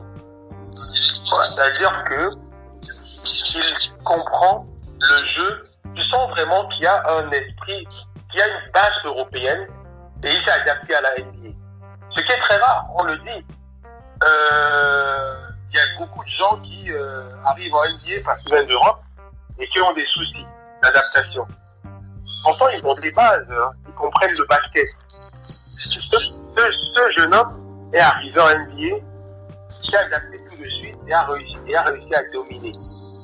Et de quelle façon? C'est-à-dire que son placement lui permet de prendre des rebonds comme un intérieur. Sa vision lui permet de faire des passes comme un grand meneur.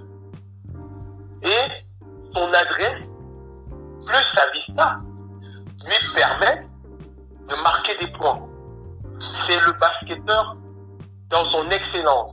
Et la différence, parce que si vous remarquez la carrière de LeBron James, parce qu'on les compare souvent, la carrière de LeBron James s'est faite sur une puissance physique qui lui permettait de réaliser pratiquement les mêmes choses.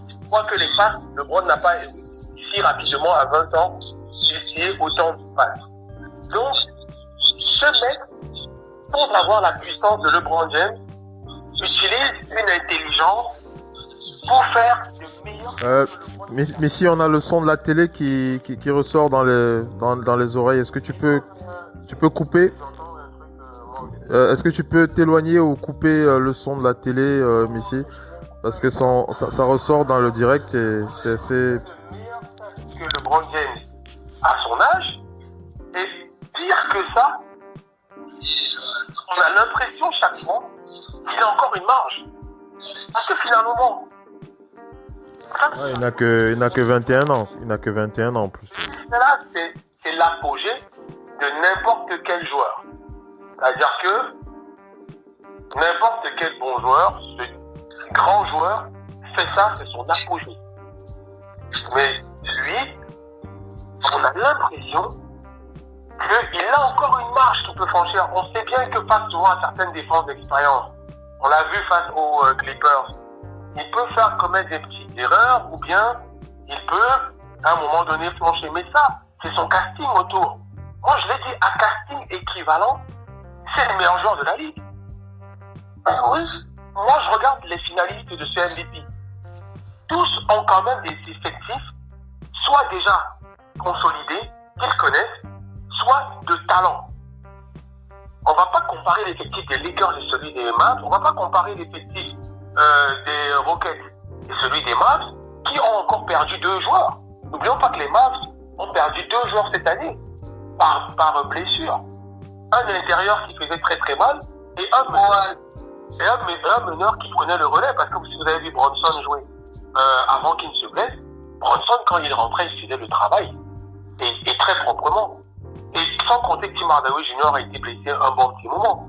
Donc, à casting comparé, ce que ce mec a produit cette année et leur place assurée en play-off, ce n'est peut-être pas des triple-double records comme Russell Westbrook a fait, mais à casting comparé, je vois pas pourquoi il n'est pas, pour les connaisseurs, parmi les MVP. Moi, ce que j'ai vu faire avec Dallas, parce que n'oublions pas aussi que Porzingis a été blessé. Porzingis aussi a été blessé, il n'a pas commencé la saison. On retrouve un joueur qui a porté à bout de bras une équipe qui n'est pas censée être en play-off. Une équipe qui n'est pas censée, parce qu'il joue les troubles faits par rapport à un Portland qui a aussi eu des problèmes, par rapport à une Nouvelle-Orléans qu'on pouvait voir par rapport à leur effectif. Dallas, au départ, quand tu vois leur effectif, avec un Porzingis qui commence pas la saison et qui a eu des pépins, un Tim Hardaway Jr. qui a manqué, un Seth Curry qui a manqué je sais pas combien de matchs, je te dis ce que ce petit réalise depuis le début de cette saison. Et là, il est venu gâter tout parce que les mecs qui espéraient être MIP, c'est fini.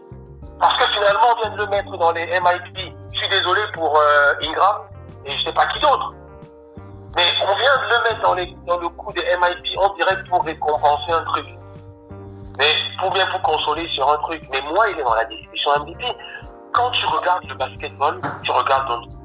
Si tu veux regarder le basket, si tu veux regarder maintenant le fun et kiffer un petit peu, tu peux regarder les autres. Et si tu veux regarder le basketball et mettre ton enfant ou ton neveu ou ton élève devant le basket et lui dire voilà comment on joue au basketball avec B, tu le mets devant ton chic. Tu dis regarde comment il joue. Pas besoin d'être trop highlight, dunker sur tout le monde et ça. Et encore ça il peut le faire. Si tu petit retard, il la met sur la tête. Pas besoin de faire trop de fioritures. Il fait le geste propre, autant propre. C'est aussi simple que ça. Et encore avec une marge parce qu'il est jeune. Donc on se demande, beaucoup de spécialistes disent déjà, est-ce qu'il n'est pas parti pour être le plus grand talent que la Ligue ait connu?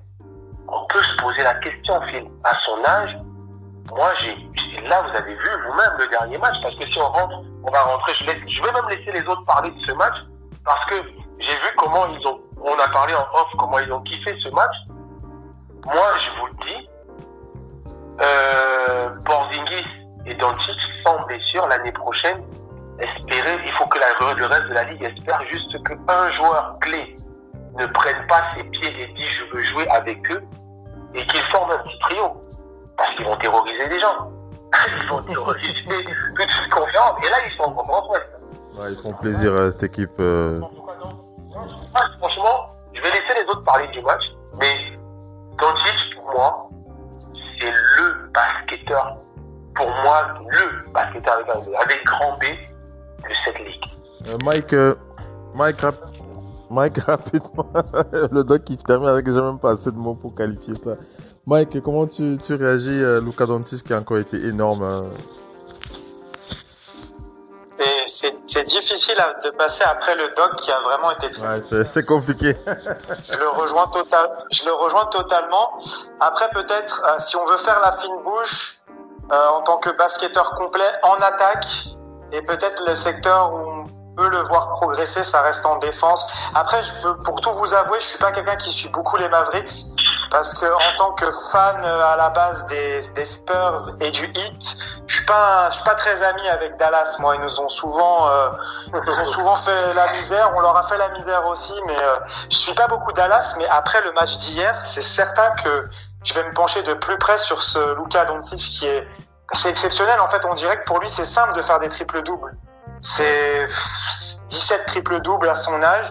C'est, comme on disait hors antenne, c'est le plus grand total, c'est le record du plus jeune joueur avec qui domine la ligue au triple-double. Ouais, c'est exceptionnel, surtout ce qu'il a fait hier. Enfin, 19 passes décisives. Ouais. C'était incroyable. Missy, comment tu réagis? Qu'est-ce que tu as à dire? On le savait hein, quand il a quitté l'Europe, capable de très bien jouer à la NBA. Nous-mêmes, nous l'avions dit ici dans les émissions. On l'a dit dans les émissions qu'il était capable. Il est très bon. Sauf que ce gamin, il a toujours brûlé les étapes. Et qu'il a rendu une chose qui paraît complexe, très très simple.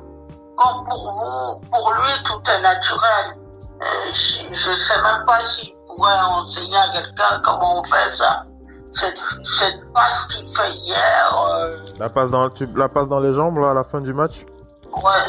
On lui a posé la question puis que j'en ai reparlé dans la quotidienne et en interview, en zone interview, le journaliste, puisque vous avez les détails de cette interview, le journaliste lui a demandé est-ce que tu as fait cette passe, t'avais prévu faire ce genre de passe? Il avait dit non, j'avais pas préparé, c'est l'instinct qui m'est venu puis j'ai fait la passe tout simplement.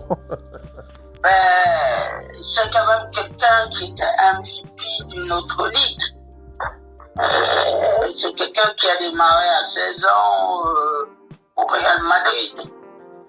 Le Madrid, Barcelone, c'est quand même les meilleures équipes des Euroligues et autres. Et puis on a vu ce qu'il a fait au championnat d'Europe. Ouais. La Slovénie sortie quand même de nulle part. Et un gamin qui est venu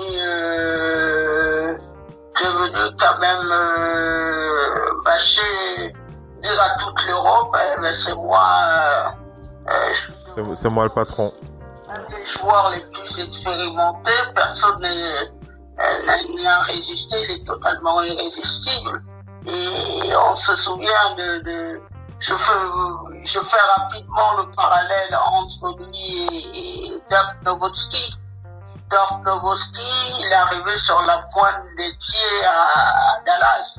Mais il a fini quand même comme l'un des 10 meilleurs scoreurs. Je crois que c'est le meilleur score de l'histoire des Mavericks, non? Il est le premier, non? Il me semble, non? C'est le meilleur. Et il a scoré énormément de points étant dans cette ligue. En fait, c'est une question de fondamentaux. C'est quelqu'un, quand vous maîtrisez bien et vous avez les fondamentaux, ça va le faire. Maintenant, c'est la rapidité avec laquelle il fait les choses. C'est comme un vieux briscard dans cette ligue. C'est vrai que quand on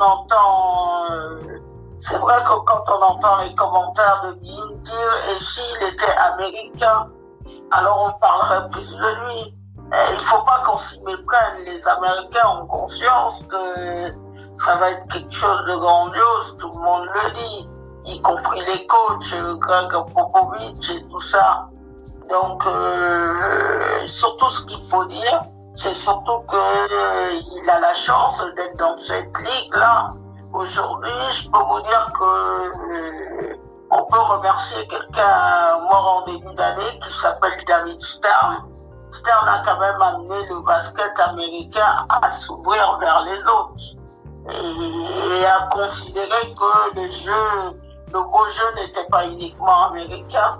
C'est pour ça qu'on a vu des Drazen Petrovic, on a vu des Hakeem Olajuwon et les autres Dikembe Mutombo. Donc lui, il est vraiment dans la lignée de ces très bons joueurs internationaux qu'on envoie de temps à autre.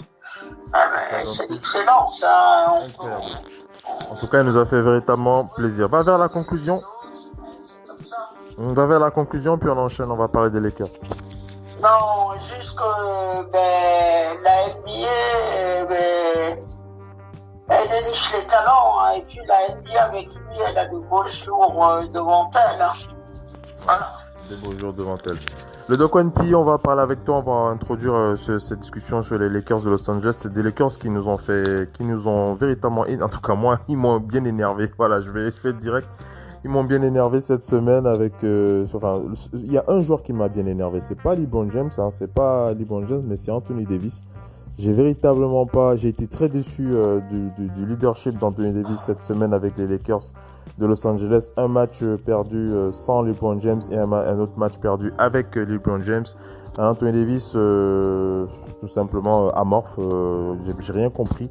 Et quand je l'ai écouté en zone d'interview, il a eu l'honnêteté. C'est pas compliqué, on le voit. Mais il a eu l'honnêteté de reconnaître que au niveau individuel, il n'a pas été bon et qu'il va se relancer pour les prochaines. Le Doc ONP, comment est-ce que tu commentes la semaine des Lakers? On parlait de ces équipes qui lâchent des matchs. Est-ce que tu penses que les Lakers en font partie? On rappelle qu'ils sont premiers de la conférence Ouest. Est-ce qu'on peut dire que les Lakers se reposent et décident de lâcher quelques matchs? Est-ce qu'on peut dire qu'Anthony Davis fait exprès de pas se donner à fond? Comment est-ce que tu réagis sur la semaine des Lakers globalement? Oui, en fait, dès qu'ils ont eu, après leur match où ils ont assuré la première place de l'Ouest, on dirait qu'ils ont coulé. On ne sait pas ce qui s'est passé. Mais il y a d'une part, je pense, une motivation qui a chuté, parce qu'il y a un désir de préparation. Maintenant des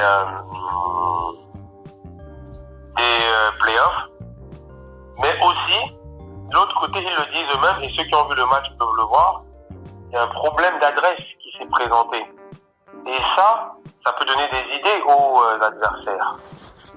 Je ne sais pas quel sera l'apport de ce banc, tel que des gars comme John Waiters qui a fait aussi des bons matchs plutôt et où j'ai appris. Maintenant, c'est le flou en fait. Ils sont en train de laisser un flou. Parce qu'Anthony Davis, le match où LeBron n'est pas là, il n'y a aussi aucun poste 5 et le coach le fait jouer en 5. À ce moment-là, j'ai eu un petit doute. Je me suis dit, bon, est-ce que c'est parce qu'Anthony Davis est en 5 qu'il y a un problème? Je me suis posé cette question. Je me suis dit, bon, est-ce que c'est le fait d'avoir joué en poste 5? Je ne sais pas, mais déjà, je pense que ça l'a bien gêné. Parce que depuis le début de saison, on a remarqué qu'il est bien plus à l'aise quand il a un 5 et qu'il peut s'écarter. Il a une bonne adresse à mi-distance. Il aime attaquer le cercle, surtout quand il vient de la ligne de fond ou bien quand il vient de 45 degrés et il coupe. Quand il coupe pour avoir la balle. Il n'aime pas jouer dos au panier. Lui, alors, il ne faut même pas qu'il soit à la place de Joel Embiid. Sinon, là, on va tous rager. Là, il va se faire insulter. Maintenant, au niveau leadership, comme tu as dit, Phil, on le sait que Anthony Davis n'est pas le type de leader qui puisse gérer une équipe. On le sait déjà. Il l'a prouvé encore là. Mais moi, ce sont les autres à côté. L'équipe des Lakers, quand LeBron n'était pas là, rien ne marchait. Et en plus, ils ont eu cette malchance. Je pense que c'était tombé contre les Pacers. C'est quel match? LeBron était absent contre quelle équipe? Il n'était pas là. Je crois que les Rockets, non? Les Rockets. Voilà. Voilà contre les Rockets et il est revenu. Et contre les Pacers, c'était pareil. Contre les Pacers, moi, ce qui m'a dérangé, contre les Rockets, je peux vous dire, je me suis même demandé quelle était la motivation de toute l'équipe. Mais surtout que les Rockets avaient aussi l'autre absent, Russell Westbrook. Mais les Rockets ont toujours dérangé les Lakers depuis qu'ils jouent en small ball. Je ne sais pas quel est le mystère sur ça. Même quand le premier match du small ball des Rockets, c'est face aux Lakers, tout le monde pense qu'ils vont se faire bouffer. Et ils y arrivent. Ils ont eu plus de mal contre les autres. Pourtant, tout le monde se dit que le secteur intérieur des Lakers va les bouffer. Ils y arrivent. Là, je ne sais pas quel est le mystère sur... pour l'instant, je n'ai pas réfléchi. Mais contre les Pacers, par contre, quand LeBron James revient, moi, ce qui m'a inquiété, c'est la défense des Lakers. La défense, dite meilleure défense de la Ligue. C'est ce que je reprochais la semaine dernière aux Sixers, si vous vous rappeliez. Le danger est identifié. TJ Warren revient avec une jambe encore à demi souffrante. Et il vient faire un match, c'est-à-dire que le danger est identifié. Et comme Missy disait tout à l'heure, c'est là où que, quand tu n'as pas un périmètre défendeur de référence comme Avery Bradley, qui dit à un moment donné, laissez-le moi, On nous a dit que Danny Green peut faire ça, mais Danny Green, non. Danny Green l'a un peu fait pour aider. Pour moi, ce n'est pas le défenseur comme Klay Thompson. On nous a dit à un moment donné que Danny Green, c'est un défenseur. Non. C'est là ce qui va leur poser problème, c'est ça. Ce type de mec qui vient shut down quelqu'un qui prend feu. Et ça, il leur faut ça. Parce que en play-off, c'est les stars ou bien les joueurs individuellement qui prennent leurs responsabilités. Il n'y a que les Spurs qui vont nous proposer des histoires, ou les Warriors. Et encore, les Warriors, ils nous l'ont dit. Kevin Durant l'a bien dit, on l'a vu. En difficulté, ce sont les stars. C'est un joueur ou deux qui ont la main, qui disent « Donnez-moi les ballons, je nous amène au Saint Graal ». Donc, quand tu sais défendre en playoff, il faut avoir des joueurs comme Iguodala qui dit « Le joueur là, il prend feu, moi je vais le shutdown. » Ou à la limite, je vais le limiter pour qu'il cesse de nous emmerder. Et les Lakers n'ont pas pu faire ça. Parce que contre les Pacers, c'est tout ce qu'il y avait à faire en fait. J'ai reproché ça aussi fort. Et c'est ça qui m'inquiète parce que les Lakers, voilà ce qui va se présenter à eux dans la tendance. Sauf si Houston réussit à traverser Denver, parce que Denver a pas mal de blessés. Ce qui va se présenter aux Lakers, c'est l'équipe qui va faire le petit tournoi pour être huitième, parce que ça se dirige vers un petit tournoi. Je pense que s'il y a moins de 3 matchs d'écart, ils vont s'affronter et tout. Mais c'est soit Phoenix qui a quelqu'un qui sait prendre feu, et quand il prend feu, il prend pas feu à moitié, et c'est un extérieur encore, il n'a toujours pas assez Bradley. Soit c'est Portland, et ce serait le pire des cas pour eux, qui a 2 joueurs qui peuvent prendre feu, dont un c'est du tonnerre du Dieu. Allez voir ses stats dans le match actuellement contre les Sixers. Je vous laisse aller regarder. Au premier quart-temps, il était à 14 points Damian Lillard. Juste au premier quart-temps, alors qu'il a joué hier. Ils ont quelqu'un qui peut prendre feu. Et ils ont les secteurs intérieurs pour les contrer. Et s'ils passent, c'est Houston en demi-finale de conférence. Si Houston, je pense que Houston va se débarrasser de Utah ou je sais pas qui. Et quand tu joues contre Houston, ils ont 2 joueurs qui prennent feu à tout moment. Dont un qui peut même mettre 60 points.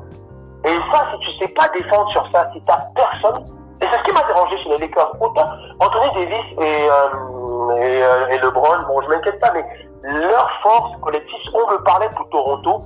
Toronto va permettre peut-être à un mec à droite de prendre feu à l'extérieur, mais l'adresse n'est pas indéfinie. Sur une série de 7 matchs, tu peux prendre feu de 1-2 fois, mais quand l'accès du cercle est fermé, à un moment donné, ton adresse, non, c'est impossible. Personne ne reste à 3 points pendant toute une série. Donc eux encore, ils ont de quoi répondre à ça. Mais si les Lakers n'ont pas ça, moi c'est juste ça qui m'inquiète pour eux. Il faut qu'ils trouvent ça. Et c'est un petit peu ce qu'on a toujours reproché à LeBron James, c'est que ce n'est pas un two-way player comme dans le sens classique. Parce que dans les grands joueurs de l'histoire, et en tout cas les grands arrières ou ailiers, se sont levés en disant un jour, je vais prendre le meilleur joueur adverse parce qu'il le faut. Vous avez vu contre les Clippers comment il l'a fait en fin de match. Et tout le monde a crié. Mais ça, les grands joueurs de l'histoire, à un moment, LeBron James, s'il veut aller au titre, dans son équipe là, il va devoir dire, écoutez, je vais mettre 20 points et faire 12 passes décisives, prendre 8 rebonds, mais le meilleur joueur adverse qui nous emmerde là, qui va nous mettre 40 points, moi je vais le limiter à 25 ce soir. Parce que je vois personne d'autre le faire. Malheureusement, je vois personne d'autre. Donc on n'a pas vu de manière historique dans l'histoire de la carrière de LeBron James, il est pas connu pour ce genre de décision. Ouais, on se souvient de 2011, hein.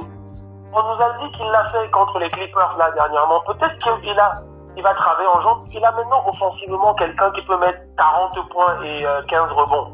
Et il a quelques artilleurs autour.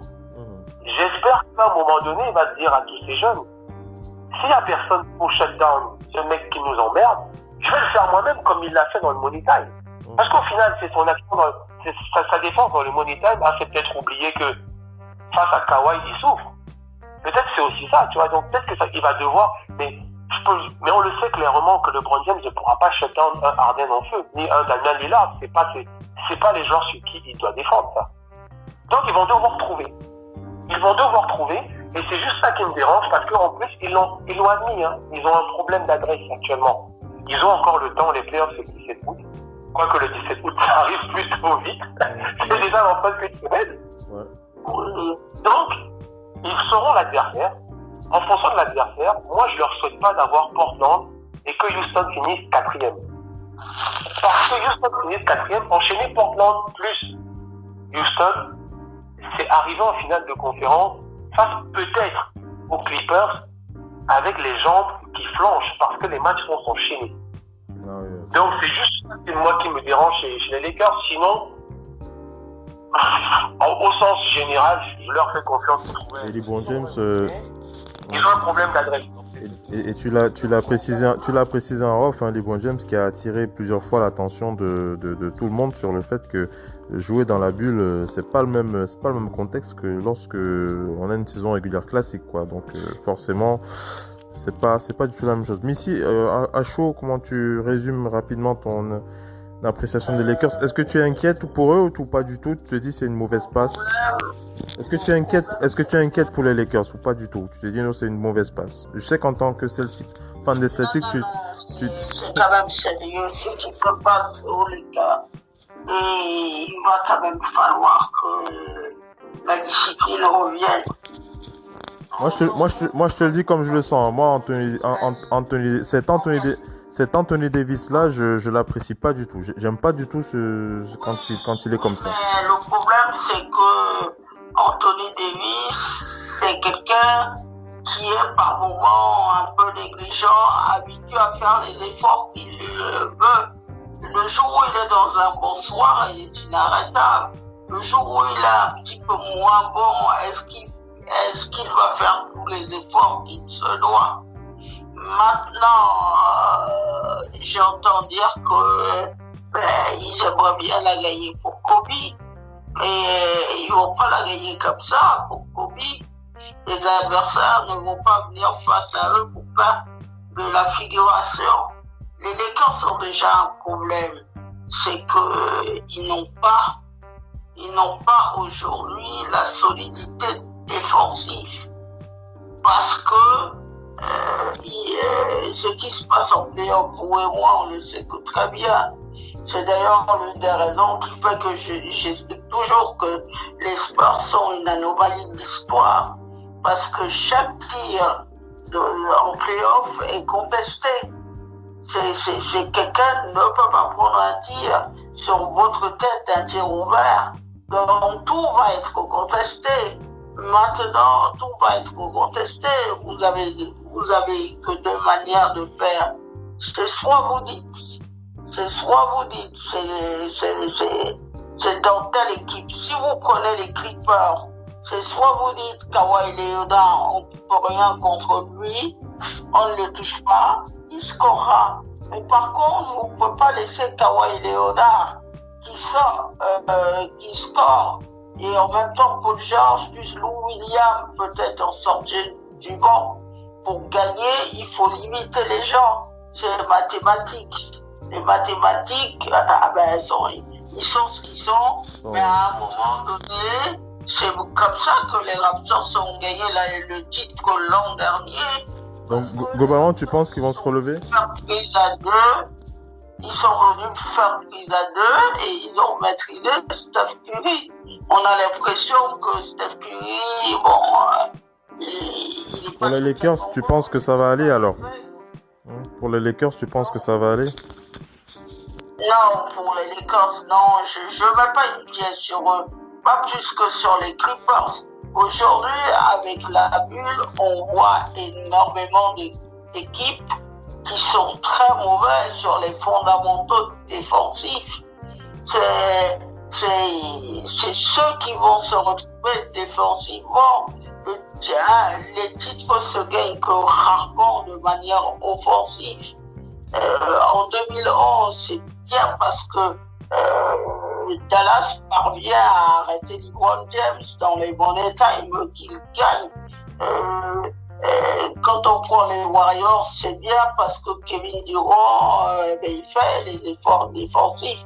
Maintenant, il faut que les Lakers retrouvent leurs esprits Ce qu'il y a, c'est que moi, quelqu'un qui est dans cette équipe, que je dis vouloir voir meilleur défensivement et offensivement, il est quand même très jeune, très athlétique, il doit faire les efforts, c'est Kyle Kuzma. Kyle Kuzma, On le sent même pas, hein. On le sent pas du tout. 20 points et quelques 10 rebonds. On le sent pas du tout. Il va falloir son impact. Et pourtant, c'était le joueur qui a le plus d'énergie à l'entraînement, c'est ce que disait son coach. Il faut qu'on le voit, on ne doit pas voir un Kyle Kuzma de manière aléatoire. On sait le talent qu'il a, mais vous ne pouvez pas dormir avec votre talent. Encore une fois de plus, ce qu'on est en train de voir par rapport à ces Richards, c'est les jeunes joueurs qui comme Porter, Trent Jr., Gary Trent Jr., tous ces joueurs-là qui se sont montrés à un moment donné, ces joueurs-là, certaines équipes perdent aussi parce que elles se défendent bien. Quand vous regardez là, on est tous en train de tarir des loges sur les sols qu'on ne voyait pas pendant la saison régulière. Là, on les voit bons parce qu'ils tirent dans le même sens. Et quand un ballon se perd, ils viennent défensivement boucher les trous. C'est pas uniquement sur Devin Booker que ça se joue. Ça se joue aussi sur le fait que Rubio est présent, tout le monde fait les efforts. Et puis, quelqu'un dont on ne parle pas beaucoup dans cette bulle, quelqu'un que j'ai vu vraiment en très grand progrès, c'est DeAndre Ayton. Ayton, il est vraiment en ce moment, il faut ce type de joueur. Et Kyle Kuzma doit faire beaucoup plus d'efforts. On attend mieux de la part des Lakers. Vas-y, conclue et on enchaîne. On attend véritablement mieux de leur part. Ils vont terminer premiers, alors il le faut. On attend beaucoup mieux de leur part. On va enchaîner. Les amis, vous l'aurez compris, hein, j'avais véritablement besoin de vous entendre sur ce dossier Lakers qui m'a choqué cette semaine. Alors, on va faire la passe à Mike. Mike, c'est vrai que tu suis principalement les Raptors de Toronto, mais si tu devais penser à une autre équipe à chaud comme ça, tu citerais laquelle et pourquoi? Juste avant, est-ce que je peux... Vas-y. Très mauvaise nouvelle qui est tombée. Vas-y. Joel Embiid s'est blessé à la cheville et ne reviendra pas pour le match des Sixers. Oui. Je pense que c'est important de le mentionner. Ouais. J'ai vu ça, ouais. De l'annoncer par rapport à leur PR, leur press relation. Ils viennent de dire qu'il reviendra pas du match, donc affaire à suivre en espérant que ce soit pas une grave blessure. J'ai pas vu les images de la blessure, donc voilà, je voulais juste dire ça avant. Non, c'est bien. Sinon, ça, on le craignait, ça, déjà. On a dit, le jour où sa santé le laisse tranquille, c'est mauvais, ça, pour les Sixers. Vas-y, Mike. Sinon, une équipe. En fait, j'ai été impressionné par les Rockets. Les Rockets, c'est pas une équipe que j'apprécie parce que j'aime pas leur style de jeu. Et moi, je ne crois pas du tout en la philosophie de Mike D'Antoni. Mais ils sont un peu en train de me faire mentir en se montrant capables de jouer contre des équipes qui jouent grand. Et en étant, pour donner un peu une réponse au doc par rapport à Anthony Davis et pourquoi ils embêtent à chaque fois les Lakers. En fait, leurs ailiers qui jouent pivot, ils sont super actifs et ils sont très physiques malgré tout. Ils arrivent à tenir des grands au poste et avec beaucoup d'activité de la part de tous leurs défenseurs. Avec des mains rapides, ils embêtent beaucoup les intérieurs. Et j'ai été très étonné, j'ai regardé plusieurs matchs des Rockets ces derniers temps parce que souvent ils jouent dans les derniers, puisque la plupart du temps je travaille et je rentre tardivement et je peux voir les fins de match ou le match en entier quand il commence à 9h. Et j'ai été assez impressionné par ces Rockets, pas offensivement parce qu'on sait de toute façon ce qu'ils valent, on sait comment ils jouent. C'est le playbook le plus simple de toute la NBA. De toute façon, je crois que Mike D'Antoni, ses deux systèmes, c'est ISO et pick and roll, et encore ça, il en fait même plus beaucoup. Donc c'est pas bien compliqué. Et puis 60 tirs à 3 points par match. Bon, j'exagère un peu, mais souvent c'est proche. Donc c'est vraiment défensivement qui m'ont étonné en fait. Et je dirais pas que je commence à croire en eux pour aller loin, mais je pense vraiment, comme le disait Missy, qu'à l'Ouest vraiment, tout est ouvert parce que ces Lakers sont décevants pour l'instant. Après, j'ai tendance à dire j'ai confiance en LeBron pour être présent par rapport aux playoffs. Mais malgré tout, comme vous avez dit, je vais pas revenir sur tout ce que vous avez dit, son cast, le supporting cast autour, pour l'instant, est vraiment très décevant. Les Lakers sont la pire défense de la bulle quand même. Ils sont 22e à adresse à 3 points, 22e dans plein de catégories. On a vu la stat passer dernièrement. Donc, et les Clippers ne me font pas grande impression non plus. Donc, je pense que ça va être très ouvert. Ça va être vraiment très intéressant à suivre ces playoffs à l'Ouest. Ouais, très très intéressant. On va aller sur, on est sur la fin du talk show, mais je vais vous laisser Missy et le doc s'exprimer un petit peu comme dans la même veine de Mike. On va commencer par le doc NP, après Missy. Le doc, une autre équipe à laquelle tu penses à chaud comme ça. On a parlé des Lakers, on a parlé des Rockets. Missy a évoqué les Suns. On va leur redonner la passe tout à l'heure. Tu as envie d'évoquer quelle équipe? Les Sixers, voilà, la mauvaise nouvelle est tombée. Mike qui m'a donné un coup de tête là, comme ça, un coup de marteau sur la tête avec la nouvelle de Joel Embiid. Voilà, tu disais, le Doc One-P, l'équipe des Sixers, ils sont maudits. Le Doc. Je disais, chaque playoff, vous le remarquerez. Bon, je voulais pas que ça arrive, mais chaque playoff. Parle d'une autre équipe. Parle d'une autre équipe, s'il te plaît. Vas-y. Choisis. Son genou, son alimentation. Choisis une autre équipe et puis on va... Beaucoup d'équipes ont peur de ça. Vas-y. Vous remarquerez, beaucoup d'équipes font de la gestion parce que les playoffs arrivent. Et c'est ce que je vous disais tout à l'heure en off. On a l'impression que des équipes essayent, elles font le jeu, mais le jour où ça ne va pas, le quatrième carton, ils lâchent le match, ils mettent des remplaçants qui essayent de courir le temps de finir et d'aller profiter de la piscine ou bien des activités dans la bulle. Mais il y a une gestion de risque qui s'effectue. Il y a une vraie gestion de risque qui s'effectue. Tant mieux parce qu'on veut voir des playoffs à tout le monde. Après, tant mieux pour les équipes qui ont encore des trucs à jouer. Mais moi, c'est ce que je remarque, beaucoup d'équipes. Vous avez vu OKC l'autre jour quand ils se prennent un écart monumental, alors que il était pas mal, mais ils se prennent, je sais plus de la part de quelle équipe. Mais ça se voit qu'à un moment donné, Chris Paul, ils ont vu l'écart, fin du quatrième, ils ont vu 20 points, 22, 23, ils ont dit bon, on va s'asseoir. À demain, de toute façon, circuler. Donc, c'est flou. C'est comme je disais, je pense pas à une équipe en particulier. C'est flou, mais c'est flou, plus c'est intéressant pour nous. Parce que ça nous donne quand même de quoi travailler l'analyse. Ça aurait été trop simple. Mais par contre, il y a des équipes, s'il fallait prononcer un nom, dont vous m'avez parlé, je vous dis quand même que les Clippers feraient gaffe dans un sens. Parce que les Clippers font vraiment de la gestion humaine à outrance depuis le début de la saison. Oui, c'est ça. Ils connaissent, c'est vrai. Et leur leader a déjà réussi ainsi. Les Clippers ont tout fait pour que tous leurs joueurs soient en santé à l'instant T quand les playoffs commencent.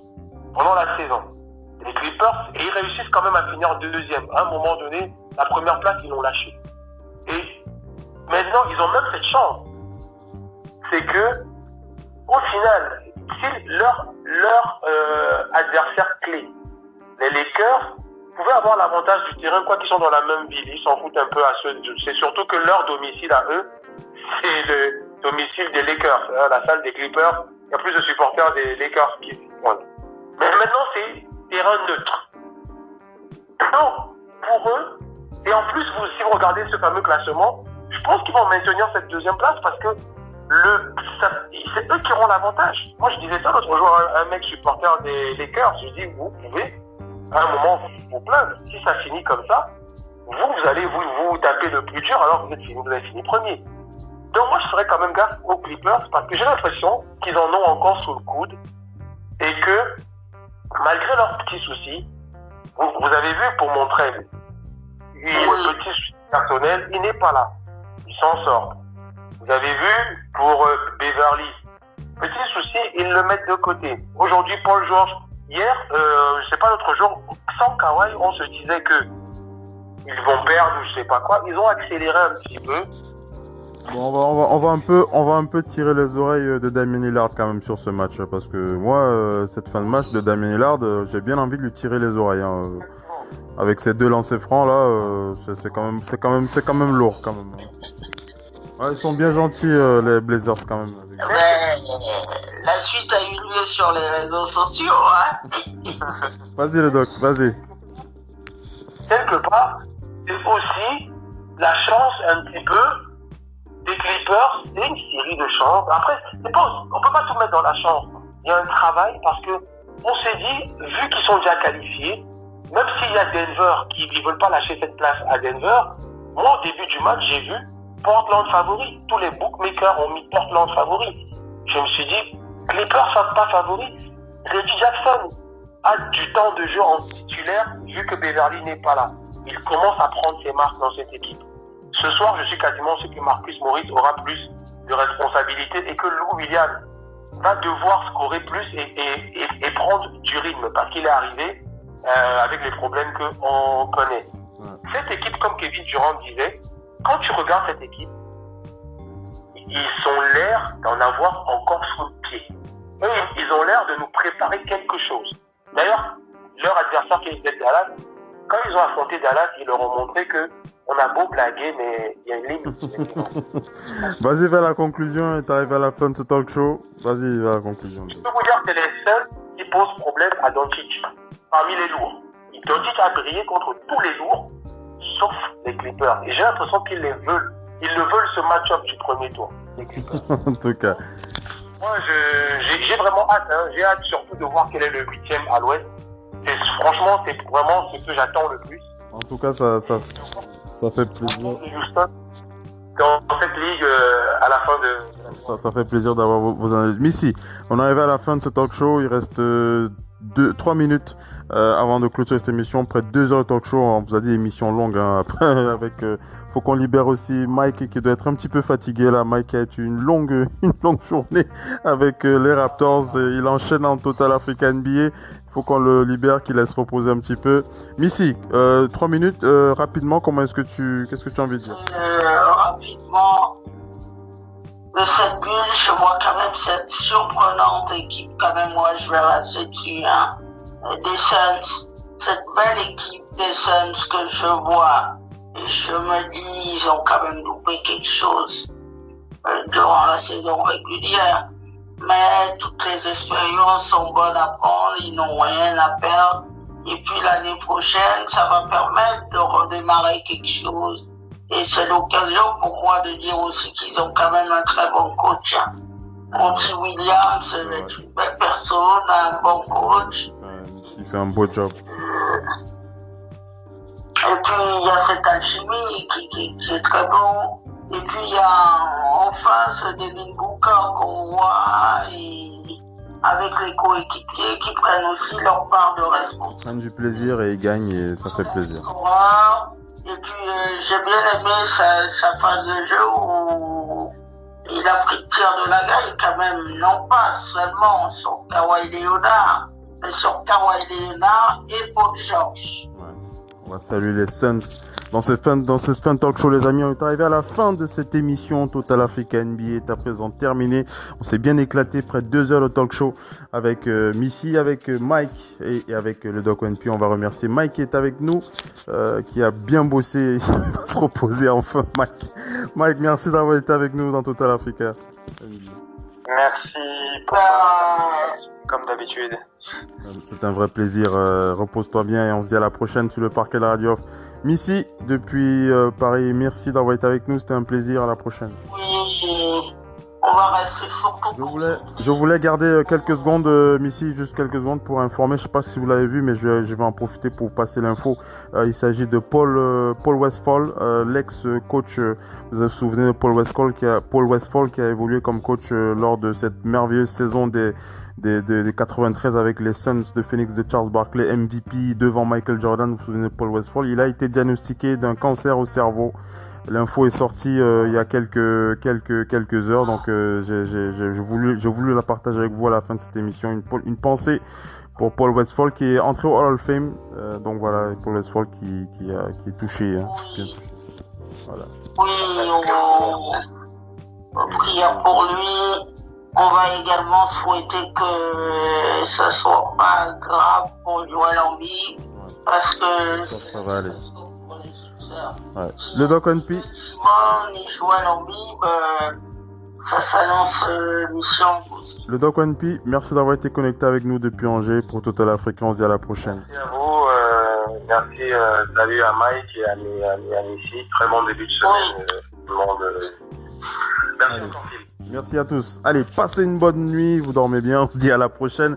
Ciao les amis. Bye bye.